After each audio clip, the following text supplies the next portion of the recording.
আসসালামু আলাইকুম ওয়া রাহমাতুল্লাহ। ভালো আছেন সবাই?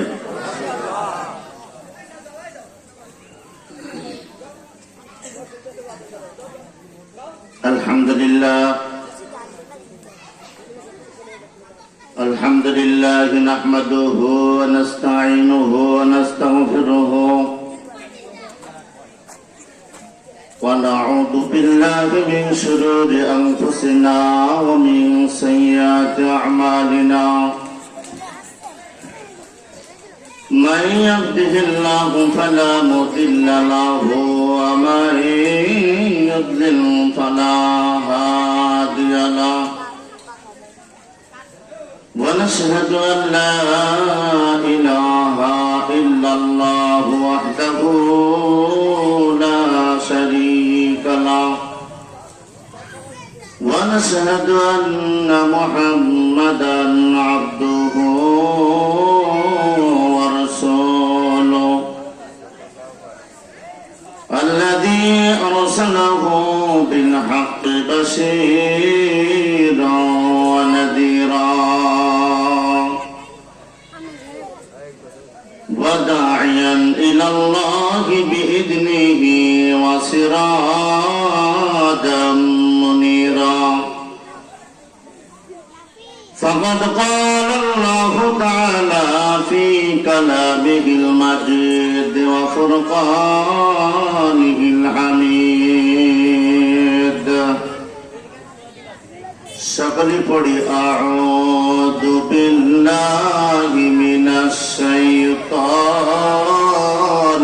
রাজীম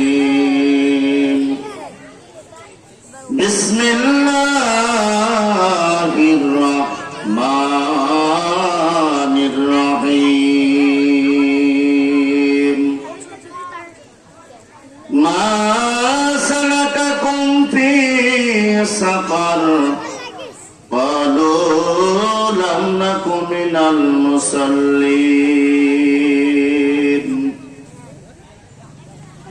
ولم نك نطعم المسكين وكنا نخوض مع الخائضين وكنا نكذب بيوم الدين حتى أتانا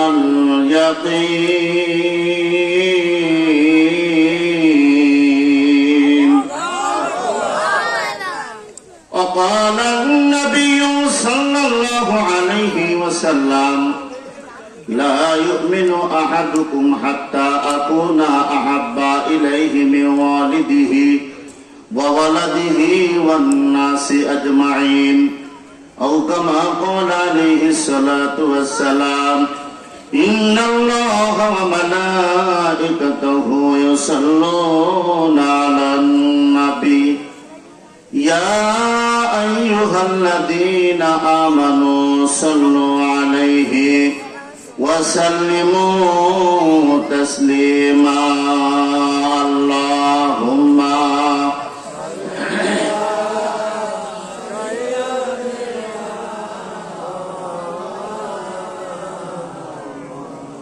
وعلى آل سيدنا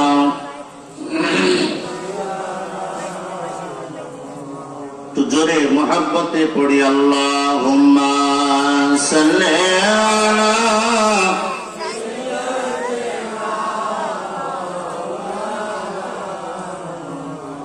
وعلى آل سيدنا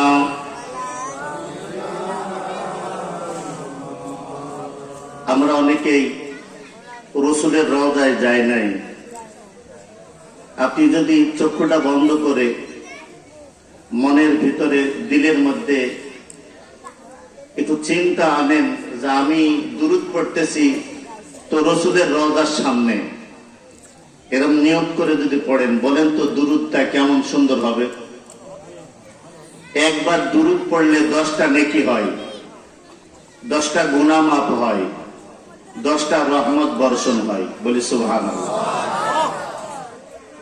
শুধু তাই নয়, দরুদ এমন এক ইঞ্জিন, নিজে কবুলযোগ্য দোয়া এবং অন্য দোয়াকে দুরুদ কবুল করায়। সুবহানাল্লাহ বলেন। এই দুরুদ যে যত প্রেম দিয়ে পড়বে তো আল্লাহর রহমত তার উপরে বেশি বর্ষণ হবে। তাতে কৃপণতা করার সুযোগ নাই। দুরুদ পড়বেন অতি ভক্তি শ্রদ্ধা ভরে। ধন্য গো মা আমিনা, ধন্য তোমার কোলখানি, তোমার কোলে জন্ম নিলেন রহমাতান লিল আলামিন। আল্লাহুম্মা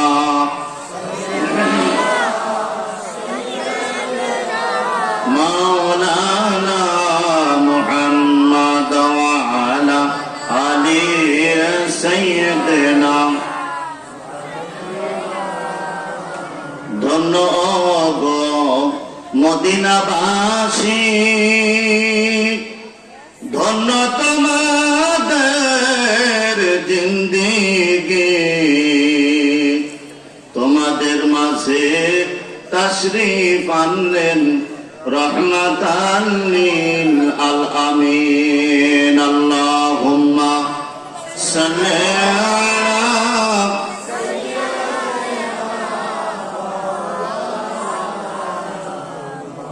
ওয়া আলা আলি সাইয়্যিদিনা। ও মদিনার মাটি রে, সকল শোক বুঝি তোর কপালে। সবাই বলা যায় না? ও মদিনার মাটি রে, সকল শোক বুঝি তোর কপালে। ও মদিনার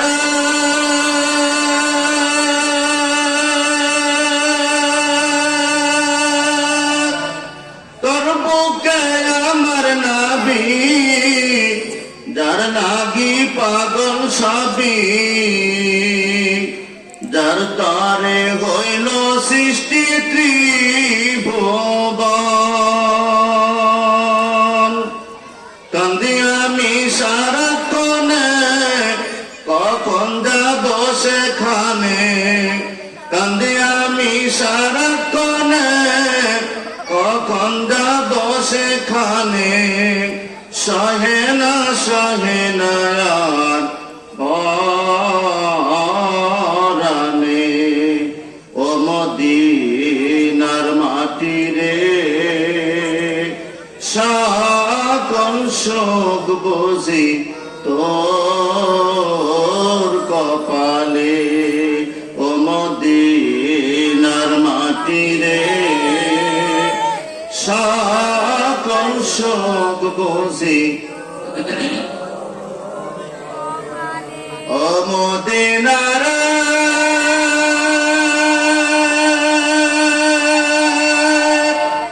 পাখি যদি হতাম আমি, উড়ে উড়ে যেতাম আমি। থাকতো না মনে কোনো যাতনা, দেহে নাই পাখায় আমার, সাথে নাই টাকায় আমার। দেহে নাই পাখায় আমার, সাথে নাই টাকায় আমার। কেমনে কেমনে যাব সেখানে। ও মদিনার মাটি রে, সকল শোক বুঝি। ও মদিনার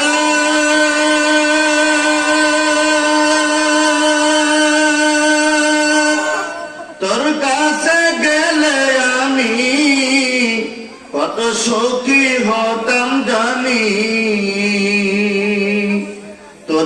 আমি বোঝাইব কেমনে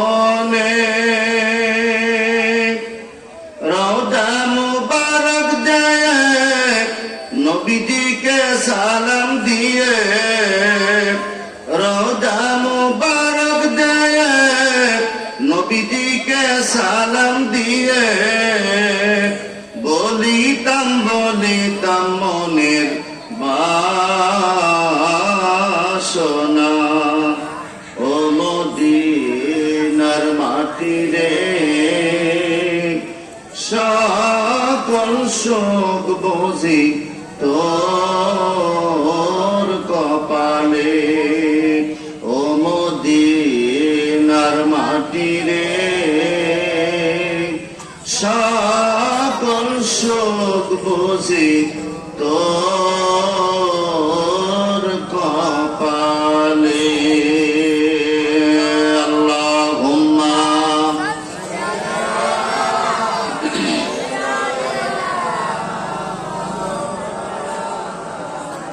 ওয়া আলা আলি সাইয়্যিদিনা লা ইলাহা ইল্লাল্লাহ লা ইলাহা ইল্লাল্লাহ লা ইলাহা ইল্লাল্লাহ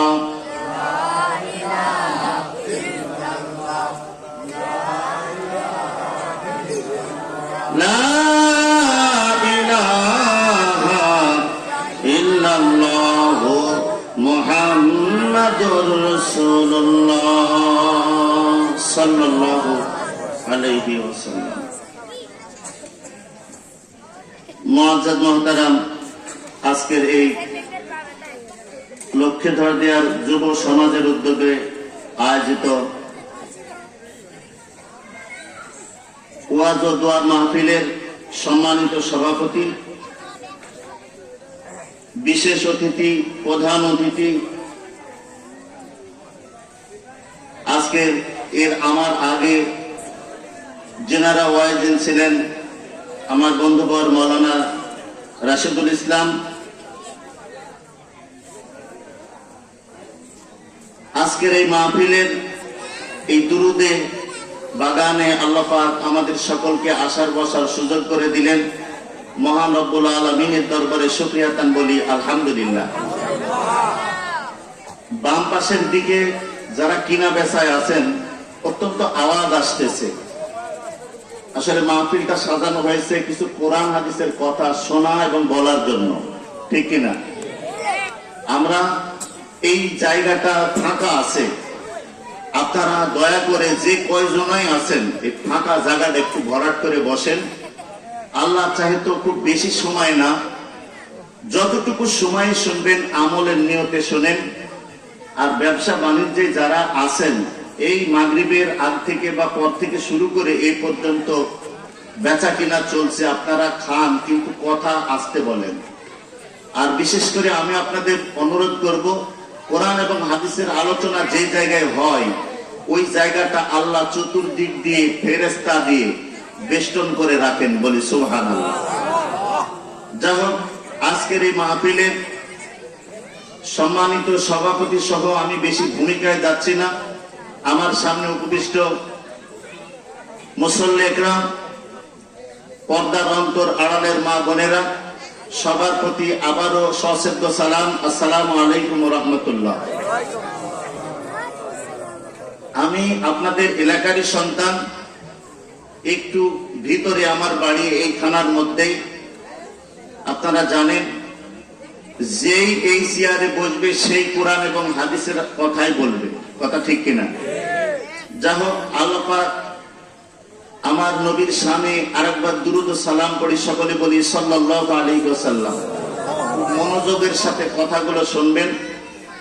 আমি যে গজলটা পরিবেশন করেছি এটা নবী প্রেমের গজল। তো হাসরের মাঠ যেদিন কায়েম হবে, আমার নবী সর্বপ্রথম সুপারিশের দায়িত্ব পালন করবেন। সেই নবীর শান মান শোনার দরকার আছে না নাই? নবীর প্রশংসা আল্লাহ করেছে আর আল্লাহর প্রশংসা নবী করেছে। নবী যত প্রশংসা করেছে আল্লাহ, এত প্রশংসা পৃথিবীর কোন মানুষ করতে পারবে? সব মানুষ মিলায়াও যদি করে তাও তার সমান হবে? আল্লাহ আমার নবীর প্রশংসা যত করেছে, সারা পৃথিবীর আদম থেকে শুরু করে কিয়ামত পর্যন্ত যত মানুষ এসেছিল, আছে, আসবে, সবাই মিলেও যদি আমার রসুলের প্রশংসা করে তাও প্রশংসা করে শেষ করা যাবে। অতএব সেই নবীর সম্মান, আল্লাহর হুকুম, আদেশ নিষেধ কিছু কথা আমরা আলোচনা শুনবো ইনশাআল্লাহ। আল্লাহ পাক রব্বুল আলামিন, আপনারা চলে যাবেন না শেষ পর্যন্ত? দোয়া পর্যন্ত আছেন আর তাবারকও আছে নাকি বলেন? বাজারের শুরু, দরবারের শেষ, কথাটা মাথায় রাখবেন। ভাত যতই খান, থাল প্লেটটা চাইতে খালি একটা স্বাদ আলাদা লাগে, কি বলেন? যত ওয়াজ মাহফিলে শুনেন, শেষে মুরব্বীদের জন্য, যারা কবরে চলে গেছে তাদের জন্য একটা দোয়া হবে ইনশাল্লাহ। আমরা সবাই দোয়া করে বাড়ি বাসায় চলে যাব, কথা ঠিক আছে? খুব বেশি বিরক্ত করব না। আল্লাহ পাক রব্বুল আলামিন মানব জাতিকে সৃষ্টি করেছেন আশরাফুল মাখলুকাত করে, সৃষ্টির সেরা জীব করে, সৃষ্টির সেরা। কিন্তু মানুষ সব থেকে দুর্বল প্রাণী, মানুষ সব থেকে। খুলিকাল ইনসানু দাঈফা। আমার পিছনে, সামনে, আশেপাশে আলেম ওলামা আছে। আল্লাহ পাক রব্বুল আলামিন যে কয়টা কথা বলান, কোরআন এবং হাদিসের বাইরে যেন না হয়, এদিকে আমি আল্লাহর কাছে তৌফিক কামনা করছি। আল্লাহ পাক যেন তৌফিক দান করেন, সকলে বলে আল্লাহুম্মা আমিন। মানুষ সৃষ্টির সেরা জীব, কিন্তু খুবই দুর্বল প্রাণী, খুবই দুর্বল প্রাণী। মনে রাখতে হবে, বাহাদুরি করার কিছু নাই। একবার বমি, কয়েকবার পাতলা পায়খানা, আপনি হাসপাতালে, আপনি মারা গেলেন। এটা হচ্ছে মানব জীবনের সামান্য দুনিয়া, ক্ষণস্থায়ী। আমি ভূমিকায় না যে সরাসরি বলি, আল্লাহ পাক রব্বুল আলামিন মানব জাতিকে সৃষ্টি করেছেন তার গোলামি করার জন্য। কার গোলামি? আল্লাহর গোলামি করার জন্য। ওমা খলাকতুল জিন্না ওয়াল ইনসা ইল্লা লিয়াবুদুন। এখন আমার কথা, গোলামি করবেন কোন সিস্টেমে? গোলামি করার একটা সিস্টেম আছে, দরকার আছে না? জানার দরকার আছে। আল্লাহ কোরআনে বলছেন, আমিনু কামা আমানান নাস। মানুষেরা শোনো, ঈমান আনো মানুষের মতো করে। আমিনু কামা আমানান নাস, ঈমান আনো মানুষের মতো করে। মানুষ কারা? এই সম্পর্কে যা বলা হয়েছে, তাফসীরকারগণ বলেছেন সাহাবীদের কথা বলা হয়েছে। বলে সুবহানাল্লাহ। ঘুম আসছে না তো? সাহাবীদের মতো যদি ঈমান আনতে হয়, সাহাবীদের ঈমান একটু শোনার দরকার আছে না নাই? সাহাবীরা কেমন ঈমান আনতেন? যারা ঈমানদার ছিল সাহাবীরা, আমার নবীকে দেখে ঈমান আনছে, আল্লাহকে দেখে নাই, কথা ঠিক আছে? আল্লাহরে পৃথিবীর কেউ দেখে নাই, তারপরেও আল্লাহ কুরআনুল কারীমের মধ্যে একটা আয়াতে কারিমা তেলাওয়াত করে বলেছেন, ইয়া আইয়ুহাল ইনসান ইন্নাকা কাদিহুন ইলা রাব্বিকা কাদহান ফামুলাকি। জোরে বলেন একটু আল্লাহু আকবার। আল্লাহ বলতেছেন, বান্দা, ও ইনসান, ও মানুষ সকল শোনো, আমি রব পর্যন্ত যদি পৌঁছতে হয় তোমাদের একটু কষ্ট করা লাগবে। কি করা লাগবে? কষ্ট করা লাগবে। একটু হোহা ধরবেন, দেখবেন ভালো মজা লাগবে। হোহা না ধরলে গল্পের মজা লাগবে না। আল্লাহ বলতেছেন, আমি রব পর্যন্ত যদি তোমাদের পৌঁছাইতে হয় তাহলে তোমাদের একটু কষ্ট করা লাগবে। যদি তোমরা কষ্ট করো, ইলা রাব্বিকা কাদহান ফামুলাকি, আমি রবের সাথে তোমাদের মোলাকাত হবে। এই কথা কার? এই কথা আল্লাহর। বোঝা গেল আল্লাহর সাথে মোলাকাত হবে, কিন্তু কবে হবে, কখন হবে, কোন সময় হবে এইটা আল্লাহ এই জায়গায় বলেন নাই। এখন মোলাকাত হবে। মোলাকাত যদি হয় তাহলে একটু কষ্ট করা লাগবে। কষ্ট করেছেন সাহাবীরা। কারা করেছে? আমি অন্য নবীদের যত উম্মত আছে অন্য নবী সম্পর্কে আলোচনা যদি এসে যায় পরে করব। আমার নবীর শান একটু আপনাদের বলি। আমার নবীকে সাহাবীরা দেখে ঈমান আনছে। কেমন ঈমান একটু ভালো করে বুঝে নেন। ঈমান এনেছে কেমন ঈমান? মেরাজকে বিশ্বাস করেন তো? করেন? মেরাজকে বিশ্বাস যদি করে থাকেন, আমার নবী মেরাজ রজনীতে গিয়েছিলেন। মেরাজ রজনীতে আমার নবীর সাথে আমার আল্লাহর দিদার হয়েছে। যে যা বলুক, যে যতটুকু যার পাওয়া, যে যতটুকু জানে সে ততটুকু বলবে, যে যতটুকু তার দিল থেকে সাপোর্ট করেছে ততটুকু বলবে। আমার আল্লাহর সাথে আমার নবীর দিদার হয়েছিল। আপনারা নামাজের মধ্যে আত্তাহিয়াতু পড়েন কি পড়েন না? পড়েন। আমার আল্লাহর সাথে দিদার হয়েছিল। এই ঊর্ধ্বগমনের দিদার, আমি নিচের যেই কথাটা বলতে চাচ্ছিলাম, আমার আল্লাহ আর আমার রসুলের সাথে দিদার হওয়ার পরে যখন রসুল ফিরে আসলেন এই জীবনের জগতে, যখন দুনিয়ায় আবার ফিরে আসলেন, তখন এই কথাটা মানুষের মাঝে বলছে কি বলে নাই? মানুষের মাঝে যখন বলেছে, আবু জাহাল বলতেছে, এতদিন যা শুনলাম তা শুনলাম, এইটা তো মেনে নেওয়া যায় না। এটা মেনে নেওয়া যায় না। কারণ বাইতুল মুকাদ্দাসে আমার রাসূল বলেছেন, আমি সর্বপ্রথম বাইতুল মুকাদ্দাসে গিয়েছিলাম। কোরআনুল কারীমের মধ্যে দলিল দিয়ে আল্লাহ পাক বলেছেন, সুবহানাল্লাযী আসরা বিআবদিহি লাইলাম মিনাল মাসজিদিল হারাম ইলাল মাসজিদিল আকসাল্লাযী বারাকনা হাওলাহু লিনুরিয়াহু মিন আয়াতিনা ইন্নাহু হুয়াস সামিউল বাসীর।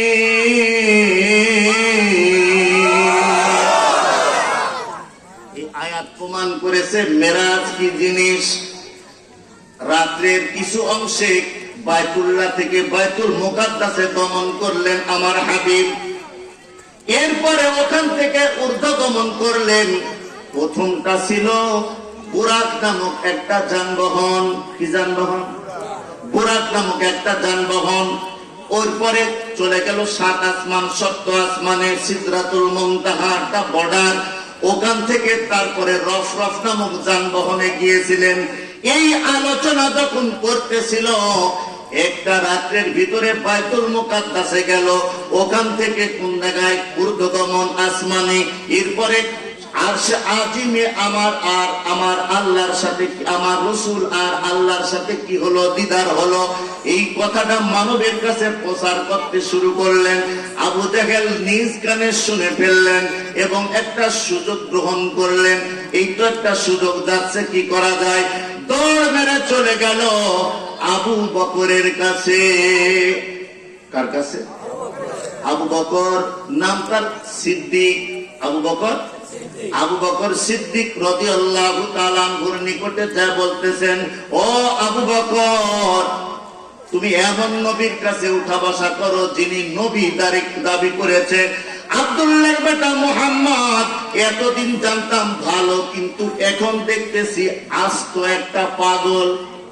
বলে না? বলে কেন, কি হয়েছে? বলতেছে, তিনি বলতেছেন এশার নামাজের সময় ছিল কি ছিল না? বলে হ্যাঁ ছিল।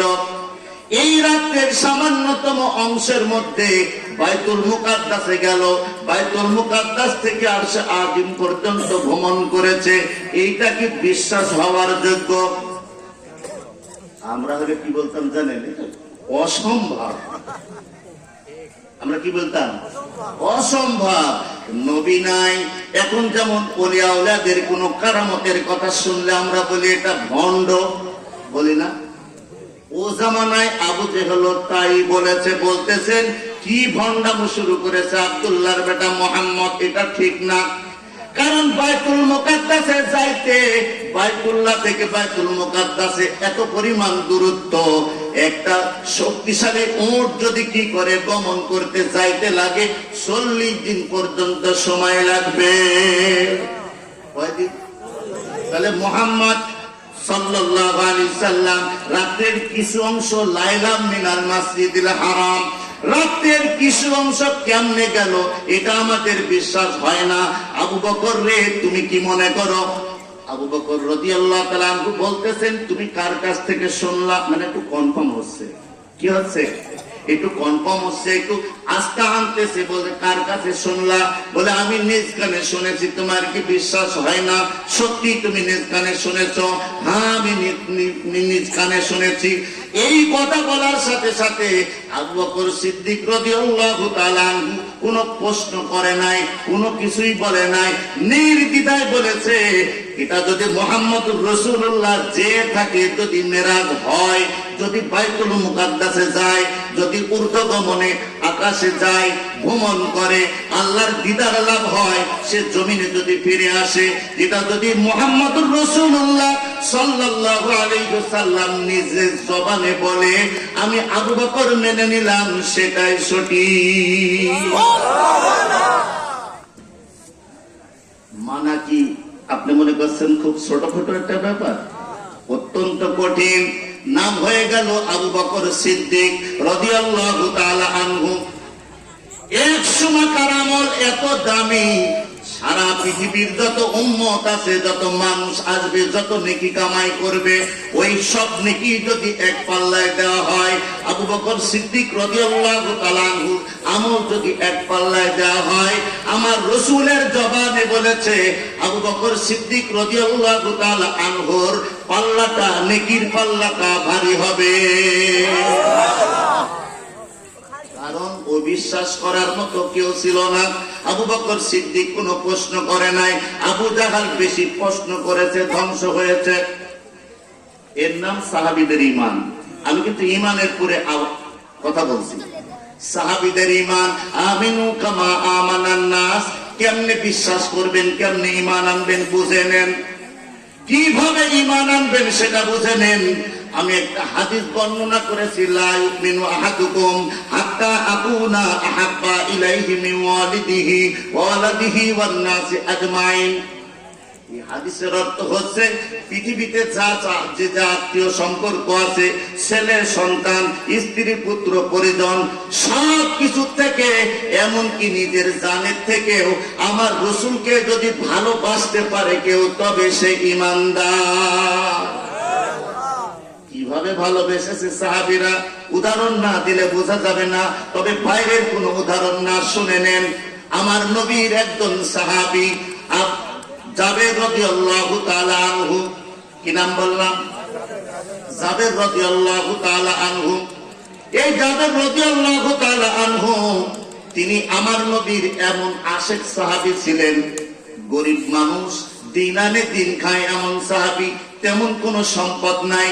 হযরতে জাবের রাদিয়াল্লাহু তাআলা আনহু, তিনাকে আমার নবী সাল্লাল্লাহু আলাইহি সাল্লাম বলতেছিলেন, জাবের, তোমার বাড়িতে একদিন দাওয়াত খাওয়া দরকার।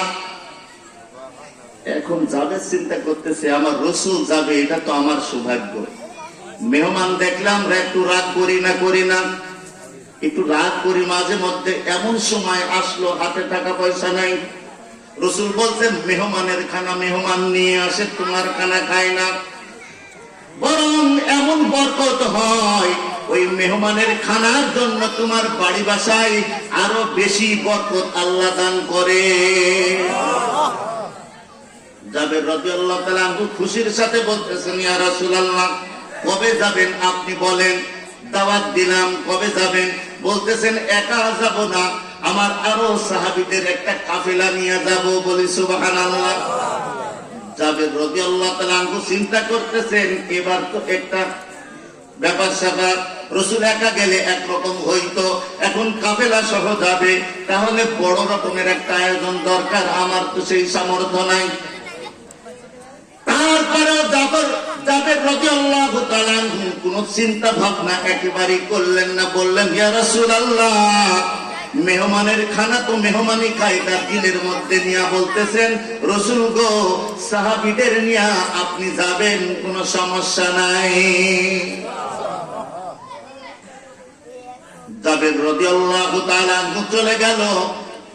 যাওয়ার পরে বলতেছেন, বিবি রে, আমি তো রসুলকে দাওয়াত দিয়েছি, কাফেলা সহ অন্য সাহাবীরা সহ আমার রসুল আমার বাড়িতে আসবে।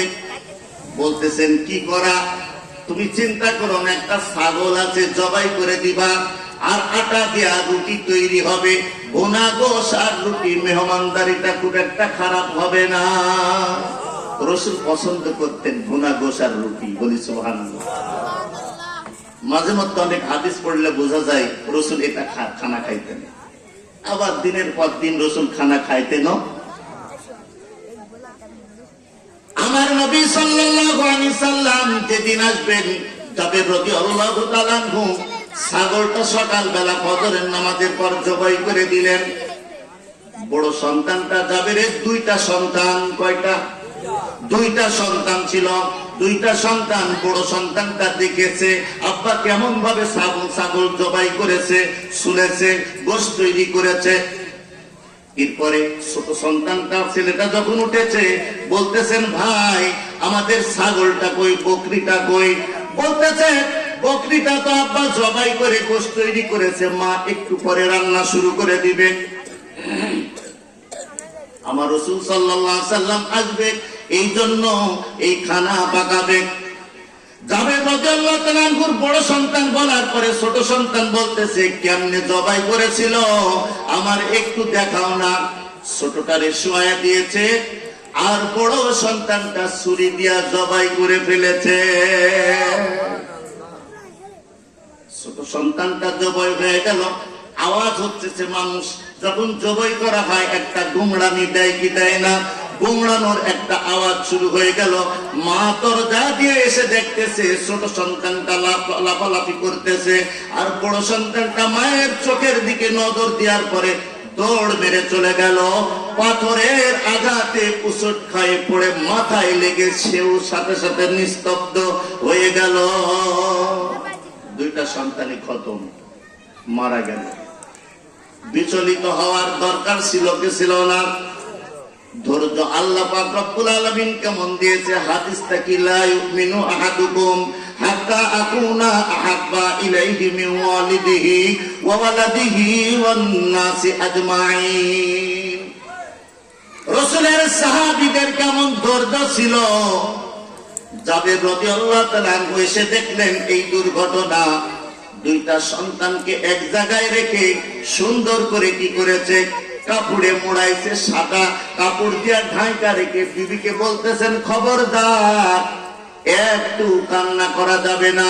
যিনি আমার বাড়িতে আসতে চাইছেন তিনি যেন বুঝতে না পারে, আমার রাসূল যেন বুঝতে না পারে যে সন্তান মারা গিয়েছে।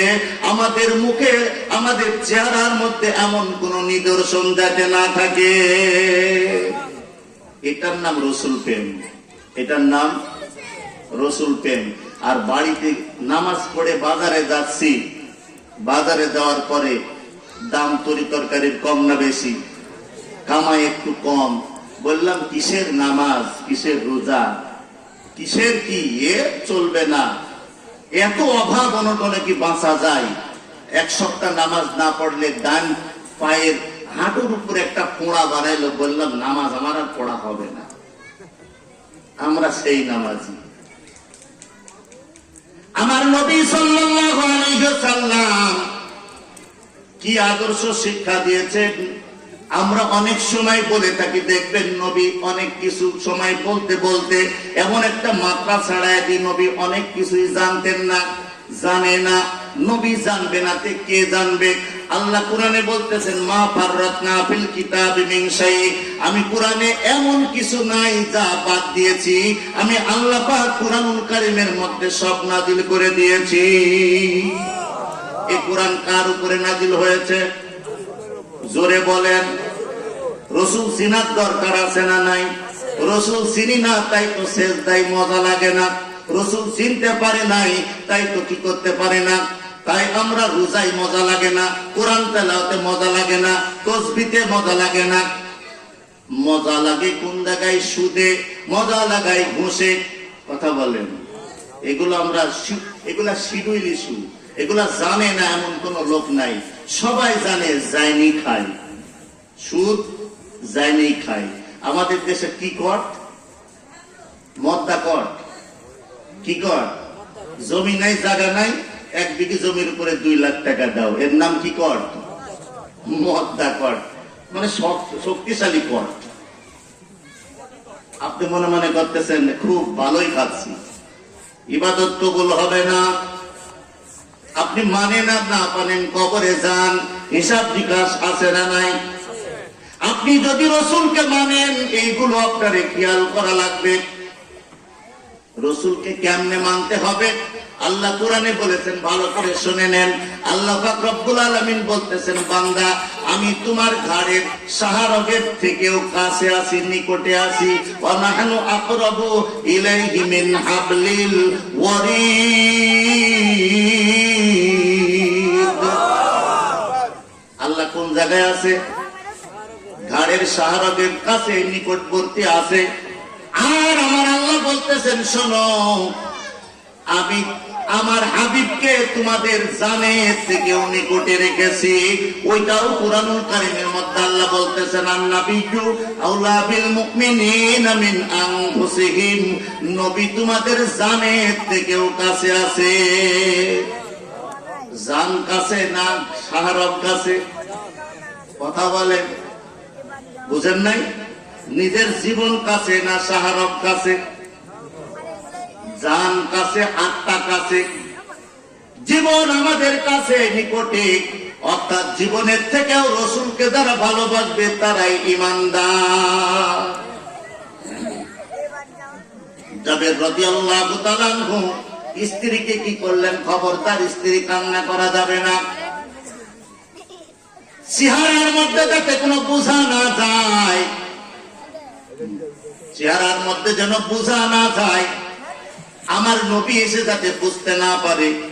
আমার নবী জোহরের নামাজ আদায় করে সাহাবীদের নিয়ে চলে আসলেন। ঘরের ভিতরে ঢুকে আমার নবী সর্বপ্রথম, আমার নবীর অভ্যাস ছিল আগে সালাম দেওয়া। কি দেওয়া? সালাম দেওয়া। তিনি সালাম দিলেন। জাবেরকে ডাকতেছে, জাবের খাওয়ার জোগাড় হয়েছে নাকি? দেখো মেহমানরা চলে এসেছে। জাবের রাদিয়াল্লাহু তাআলা আনহুর স্ত্রী একটু বেড়াটা ফাঁক করে কি করতেছেন? আমার নবীর চেহারার দিকে তাকায় আছে।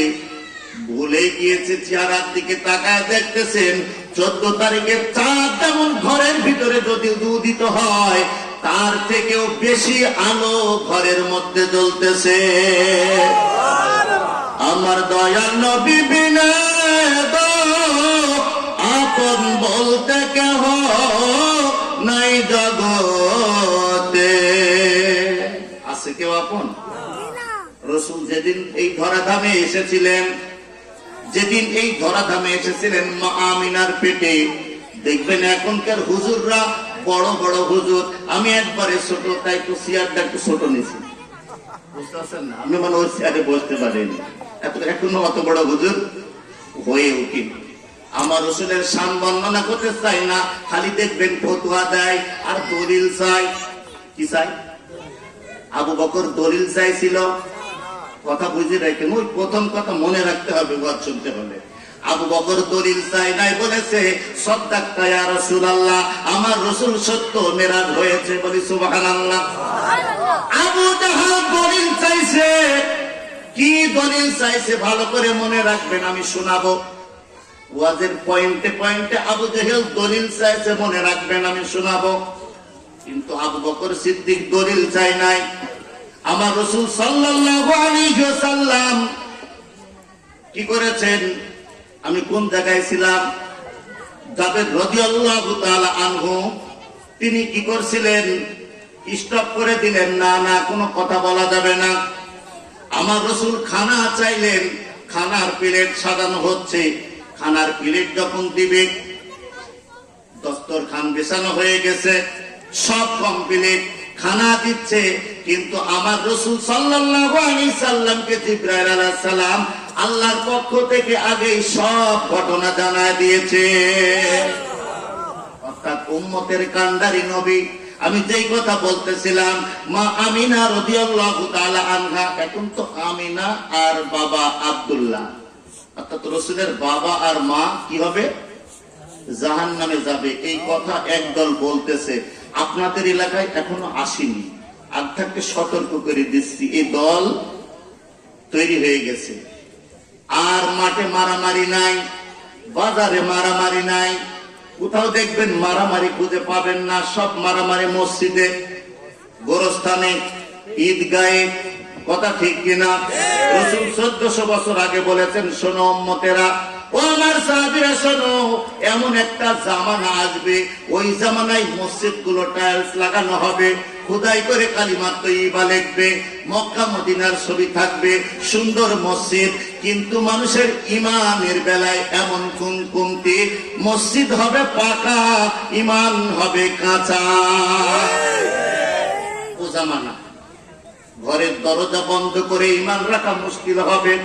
শুধু তাই নাই, মা বোনরা ভালো করে শুনে নাও, এত পরিমাণ গীবত শিকায়েত আসবে, গীবত শিকায়েত করবে, পরনিন্দা চর্চা করবে, বলার অবকাশ রাখে না।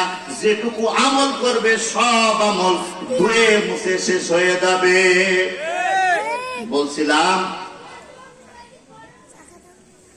আমিনা রাদিয়াল্লাহু তাআলা আনহা, রাসূলের মা জননী, যখন আমার রাসূল জয় ধরা ধামে আসতেন, তার পেট থেকে পৃথিবীর সবাই এসেছে ন্যাংটা উলঙ্গ, আমার রাসূল এসেছে পোশাক পরা।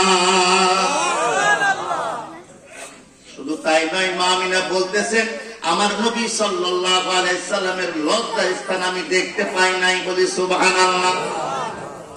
একটু পরে আমার নবী সিজদায় পড়ে গেলেন। সিজদায় পড়লেন, কি যেন বলতেছিলেন, আমি মা আমিনা আমার কানটা আমার সন্তানের মুহাম্মাদের কানের গোড়ে লাগায় দিলাম, দেখলাম বলতেছিল, রব্বি ইয়া হাবলি উম্মতি। কথাটা বললেন মরার সময়, অর্থাৎ ওফাত নেওয়ার সময়, পর্দা নেওয়ার সময়, হুজরা খানার ভিতরেও এই কথাই বলেছিলেন। যেদিনকে জিবরাইল আলাইহিস সালাতু সালাম সর্বপ্রথম কিয়ামতের পরে সব যখন পড়ে থাকবে, কবরবাসীরা আমার রাসূলের রওজা শরীফের কাছে আসবে। ওই রওজার কাছে আসার পরে কি করবে জানেন? ওই রওজার থেকে আমার রাসূলকে ডেকে উঠাবে। আমার রাসূল কান্না করতে করতে উঠবে আর বলবে, জিবরাইল, আমার উম্মত কি সব জাহান্নামে চলে গেছে না কোথায় রাখছো? ওখানেও রব্বি ইয়া হাবলি উম্মতি। হাসরের মধ্যে দিন কায়েম হবে, আমার আল্লাহ রাব্বুল আলামিন আমার হাবিবকে একটা চেয়ার দান করবেন। আসা আইয়া বাতাকা রাব্বুকা মাকামাম মাহমুদা। কত বড় চেয়ার আর কারো থাকবে না। আল্লাহ একটা চেয়ারে বসবেন আর আমার রাসূলকে একটা চেয়ার দান করবেন। আমার রাসূল সেদিনও বলবে, রব্বি ইয়া হাবলি উম্মতি। নবী সিনার দরকার আছে না নাই? আমি যেই কথা বলছিলাম ভালো করে শুনবেন। জাবের রাদিয়াল্লাহু তাআলা আনহু কি করতেছিলেন জানেন? খানার প্লেট তৈরি হয়ে গেছে, আমার রাসূলকে আমার আল্লাহ সব জানাইছে। এখন তো নবী জানে না, এই কথাটা এত পরিমাণ জোর দিয়া বলা হয়। নবী না জানলে কেমনে হবে বলেন? কোরআন কার উপরে নাজিল হয়েছে? কথা বলেন। আপনি ভালো করে মনে রাখবেন, কোরআন আমার নবীর উপরে নাজিল হয়েছে। এই কোরআনের মধ্যে আল্লাহ কিছুই বাদ দেয় নাই, সবকিছু আমার আল্লাহ দান করেছেন। ইলম সম্পর্কে আল্লাহ বলেছেন, ওয়া আল্লামাকা মা লাম তাকুন তা'লাম ওয়া কানা ফাদলুল্লাহি আলাইকা আযীমা। ইলমের সীমারেখা আল্লাহ বর্ণনা করেন নাই, ইলমের সীমারেখা বর্ণনা করেন নাই। এত ইলম আল্লাহ দান করেছে। আমার রাসূল সাল্লাল্লাহু আলাইহি সাল্লামকে, অথচ আমার আপনার মতো ক্ষুদ্র মানুষগুলা যদি বলি নবী জানতেন না, আপনি আয়াতে কারিমা পড়েন, দেখবেন আল্লাহ পাক বলতেছেন আলিমুল গায়বি ফালা ইযহিরু আলা গায়বিহি আহাদা। গায়বের ইলম একমাত্র কে জানে? জোরে বলেন কে জানে? আরো জোরে বলেন কে জানে? কিন্তু আমার আল্লাহ পরেই বলেছেন ইল্লা মান ইরতাদা বির রাসূল, তবে আমি আমার রাসূলদেরকে গায়বের ইলম দান করি। কোনটা দান করে আর কোনটা দান করে না আপনি আগেই বললেন যে রাসূল জানতো না। শুনেন, মসজিদে নববীতে বসে একদল মানুষ, একদল সাহাবীরা আমার নবী সম্পর্কে কটূক্তি করতেন আর বলতেন যে রাসূল যদি জানতোই এত কিছু, তাহলে যে আমরা রাসূলের বিরোধিতা করি, তাহলে তো রাসূল এই কথা কি বলতো যদি এতই জানতো। আমার রাসূল মেজকানে কথাটা শুনে ফেললেন হুজরাখানার মধ্য থেকে, হুজরাখানার থেকে বের হয়ে আসলেন আর চোখগুলো বড় বড় হয়ে গেল। আমার রাসূলের চেহারা মুবারকের থেকে ভালো দামি চেহারার মানুষ পৃথিবীতে আল্লাহ তৈরি করেন নাই, করবেনও না, এখনো নাই, আগেও ছিল না, ভবিষ্যতেও আসবে না। সেই নবী কেমন কথা বলছে, আমার রাসূলের চোখগুলো বড় বড় হয়ে গেছে। রাসূল মেম্বারে উঠে বসলেন আর বললেন, ও সাহাবীরা শোনো, আজকে আমি বসলাম মেম্বারে, তোমাদের কার কি প্রশ্ন আছে, কে কি আমারে জিজ্ঞাসা করবা বলে দাও, আমি তোমাদের সব প্রশ্নের জবাব দিয়া দিব। এখন তো আমার কাছে কোনো ব্যাপার না, নবীও যা আমিও তাই। পার্থক্য কি? ওহী নাজিল হয়েছে নবীর করে আর আমাদের করে ওহী আসে না। কথাটা সঠিক নাকি? কথাটা সঠিক না, কারণ নবীও যা আমিও তাই, এই কথাটা সঠিক না। কারণ নবী তো তিনি, নবীর আব্দিয়াত যদি আপনি আলোচনা করেন, নবীর মাহবুবিয়াত আলোচনা করবেন, নবীর মিসলিয়াত যদি আলোচনা করেন, নবীর ফজিলত আলোচনা করা লাগবে। আপনি নবীর ফজিলতটা যদি আলোচনা না করেন, আপনি শুধু বলে দিলেন নবী আমাদের মতো মানুষ, নবী বাজারে গিয়েছিল, নবীর স্ত্রীগণ ছিল, নবীর ছেলে সন্তান ছিল, নবী আমাদের সাথে খানা খাইছে, রাস্তায় গেছে, আপনাদেরকে জীবনেও কোনো রাস্তায় একটা গাছও সালাম দেয় নাই। আমার নবী যে রাস্তা দিয়া যাইতেন, দুই দিকের গাছগুলো ঝুঁকে ঝুঁকে সালাম বলতেন, বলে সুবহানাল্লাহ। আমার নবী ইশারা করলে চাঁদ দ্বিখণ্ডিত হয়ে গেছে। আমার নবী যেই পাথরের উপরে পা রাখতেন, পাথরগুলো তুলার মতো হয়ে যাইতো। আমাদের হয়? আপনি বলছেন নবী আমার মতো, মিলছে কথা? মিলে নাই। একদিক মিলেছে, কারণ কি? কারণ বাশারিয়াতের মধ্যে, বাশারিয়াতের হেদায়েতের বাণী আল্লাহ তারকে দিয়েছেন, অর্থাৎ মানবের মধ্যে তিনি ধর্ম প্রচার করবেন, মানবের শুরুতে আল্লাহ পাক তাকে পাঠাইছেন। কিন্তু কোরআন এত ছোটখাটো বিষয় না, ভালো করে মনে রাখবেন। কোরআন যত দামি আপনি মনে করেন, আমার নবীও ওই রকম দামি আপনাকে মনে করা লাগবে। যেমন কিতাব তেমন পাত্র। কথা ঠিক কিনা বলেন? আমার নবী সাল্লাল্লাহু আলাইহি ওয়াসাল্লাম হুযায়ফাতুল ইবনে ইয়ামানের কাছে মুনাফিকদের তালিকা রাখা গিয়েছিলেন। রাসূল জানতেন না তে কেমনে মুনাফিকের তালিকা দিয়ে গেল। হুযায়ফাতুল ইবনে ইয়ামান যেই জানাজায় যাইতেন, বুঝতে পারতেন ওই লোকটা বড় ইমানদার সাহাবী, আর যেই জানাজায় ওই সাহাবী যাইতেন না, ওই অনেক সাহাবী যাইতো না, কারণ সবাই বুঝে ফেলতেন মুনাফিকের তালিকা হুযায়ফাতুল ইবনে ইয়ামানের কাছে আছে, উনি না গেলে বুঝলাম উনি মুনাফিক ছিল। কথা বুঝে আসছে? এই জন্য অনেক কথাই আছে, ওইভাবে তো আপনাকে বলে বোঝানো যাবে না। আমি দুই একটা ঘটনা দিয়ে সাহাবীদের কেমন ঈমান ছিল এটা প্রমাণ করতে চাইছি। ঈমান না থাকলে নামাজ পড়ে কোনো লাভ আছে? কথা বলেন। আপনাকে আগে প্লেয়ার হতে হবে, নাইলে দর্শক হয়ে লাভ নাই। প্লেয়ার হতে হবে। প্লেয়ার যদি আপনি হন, তারপরে রানের খাতায় রান যোগ হবে। আপনাকে আল্লাহ পাক রব্বুল আলামিন যে দৌলত দান করেছেন, নিয়ামত দান করেছেন, সব থেকে বড় নিয়ামত আমার আপনার কাছে আমার আপনার নবী। নবীর থেকে বড় নিয়ামত আর কিছু পৃথিবীতে হইতে পারে না। এমন নবীর উম্মত আপনি আমি, যেই নবী সাল্লাল্লাহু আলাইহি সাল্লাম হাসরের মাঠ যেদিন কায়েম হবে, সেদিন আপনাকে আমাকে সুপারিশ করে জান্নাতে নিয়ে যাবে। কেমন ভাবে? আমার আল্লাহ দুনিয়াতে অর্ডার দিয়ে দিয়েছেন, ওয়ালা সাউফা ইউতিকা রাব্বুকা ফাতারদা। আমি ছিলাম যেই জায়গায়, সেই জায়গা থেকে একটু কথা বলি। জাবের রাদিয়াল্লাহু তাআলা কি করতেছিলেন? খানা পরিবেশন করতেছেন। খানা পরিবেশন করার সময় সব সেট হয়ে গেছে, কিন্তু আমার রাসূল সাল্লাল্লাহু আলাইহি সাল্লাম জাবের রাদিয়াল্লাহু তাআলা হুকে ডেকে বলতেছেন, জাবের রে, শোনো শোনো, তোমার সন্তান দুইটারে তো দেখতেছি না। সন্তানকে দেখতেছি না। সন্তানগুলো কোন জায়গায়? সন্তানগুলো কোথায়? তোমার সন্তানগুলো দেখতেছি না। তোমার দুইটা সন্তান কোথায় গেছে? জাবের রাদিয়াল্লাহু তাআলা দাঁড়ায় পড়লেন, চিন্তা করলেন কি বলে।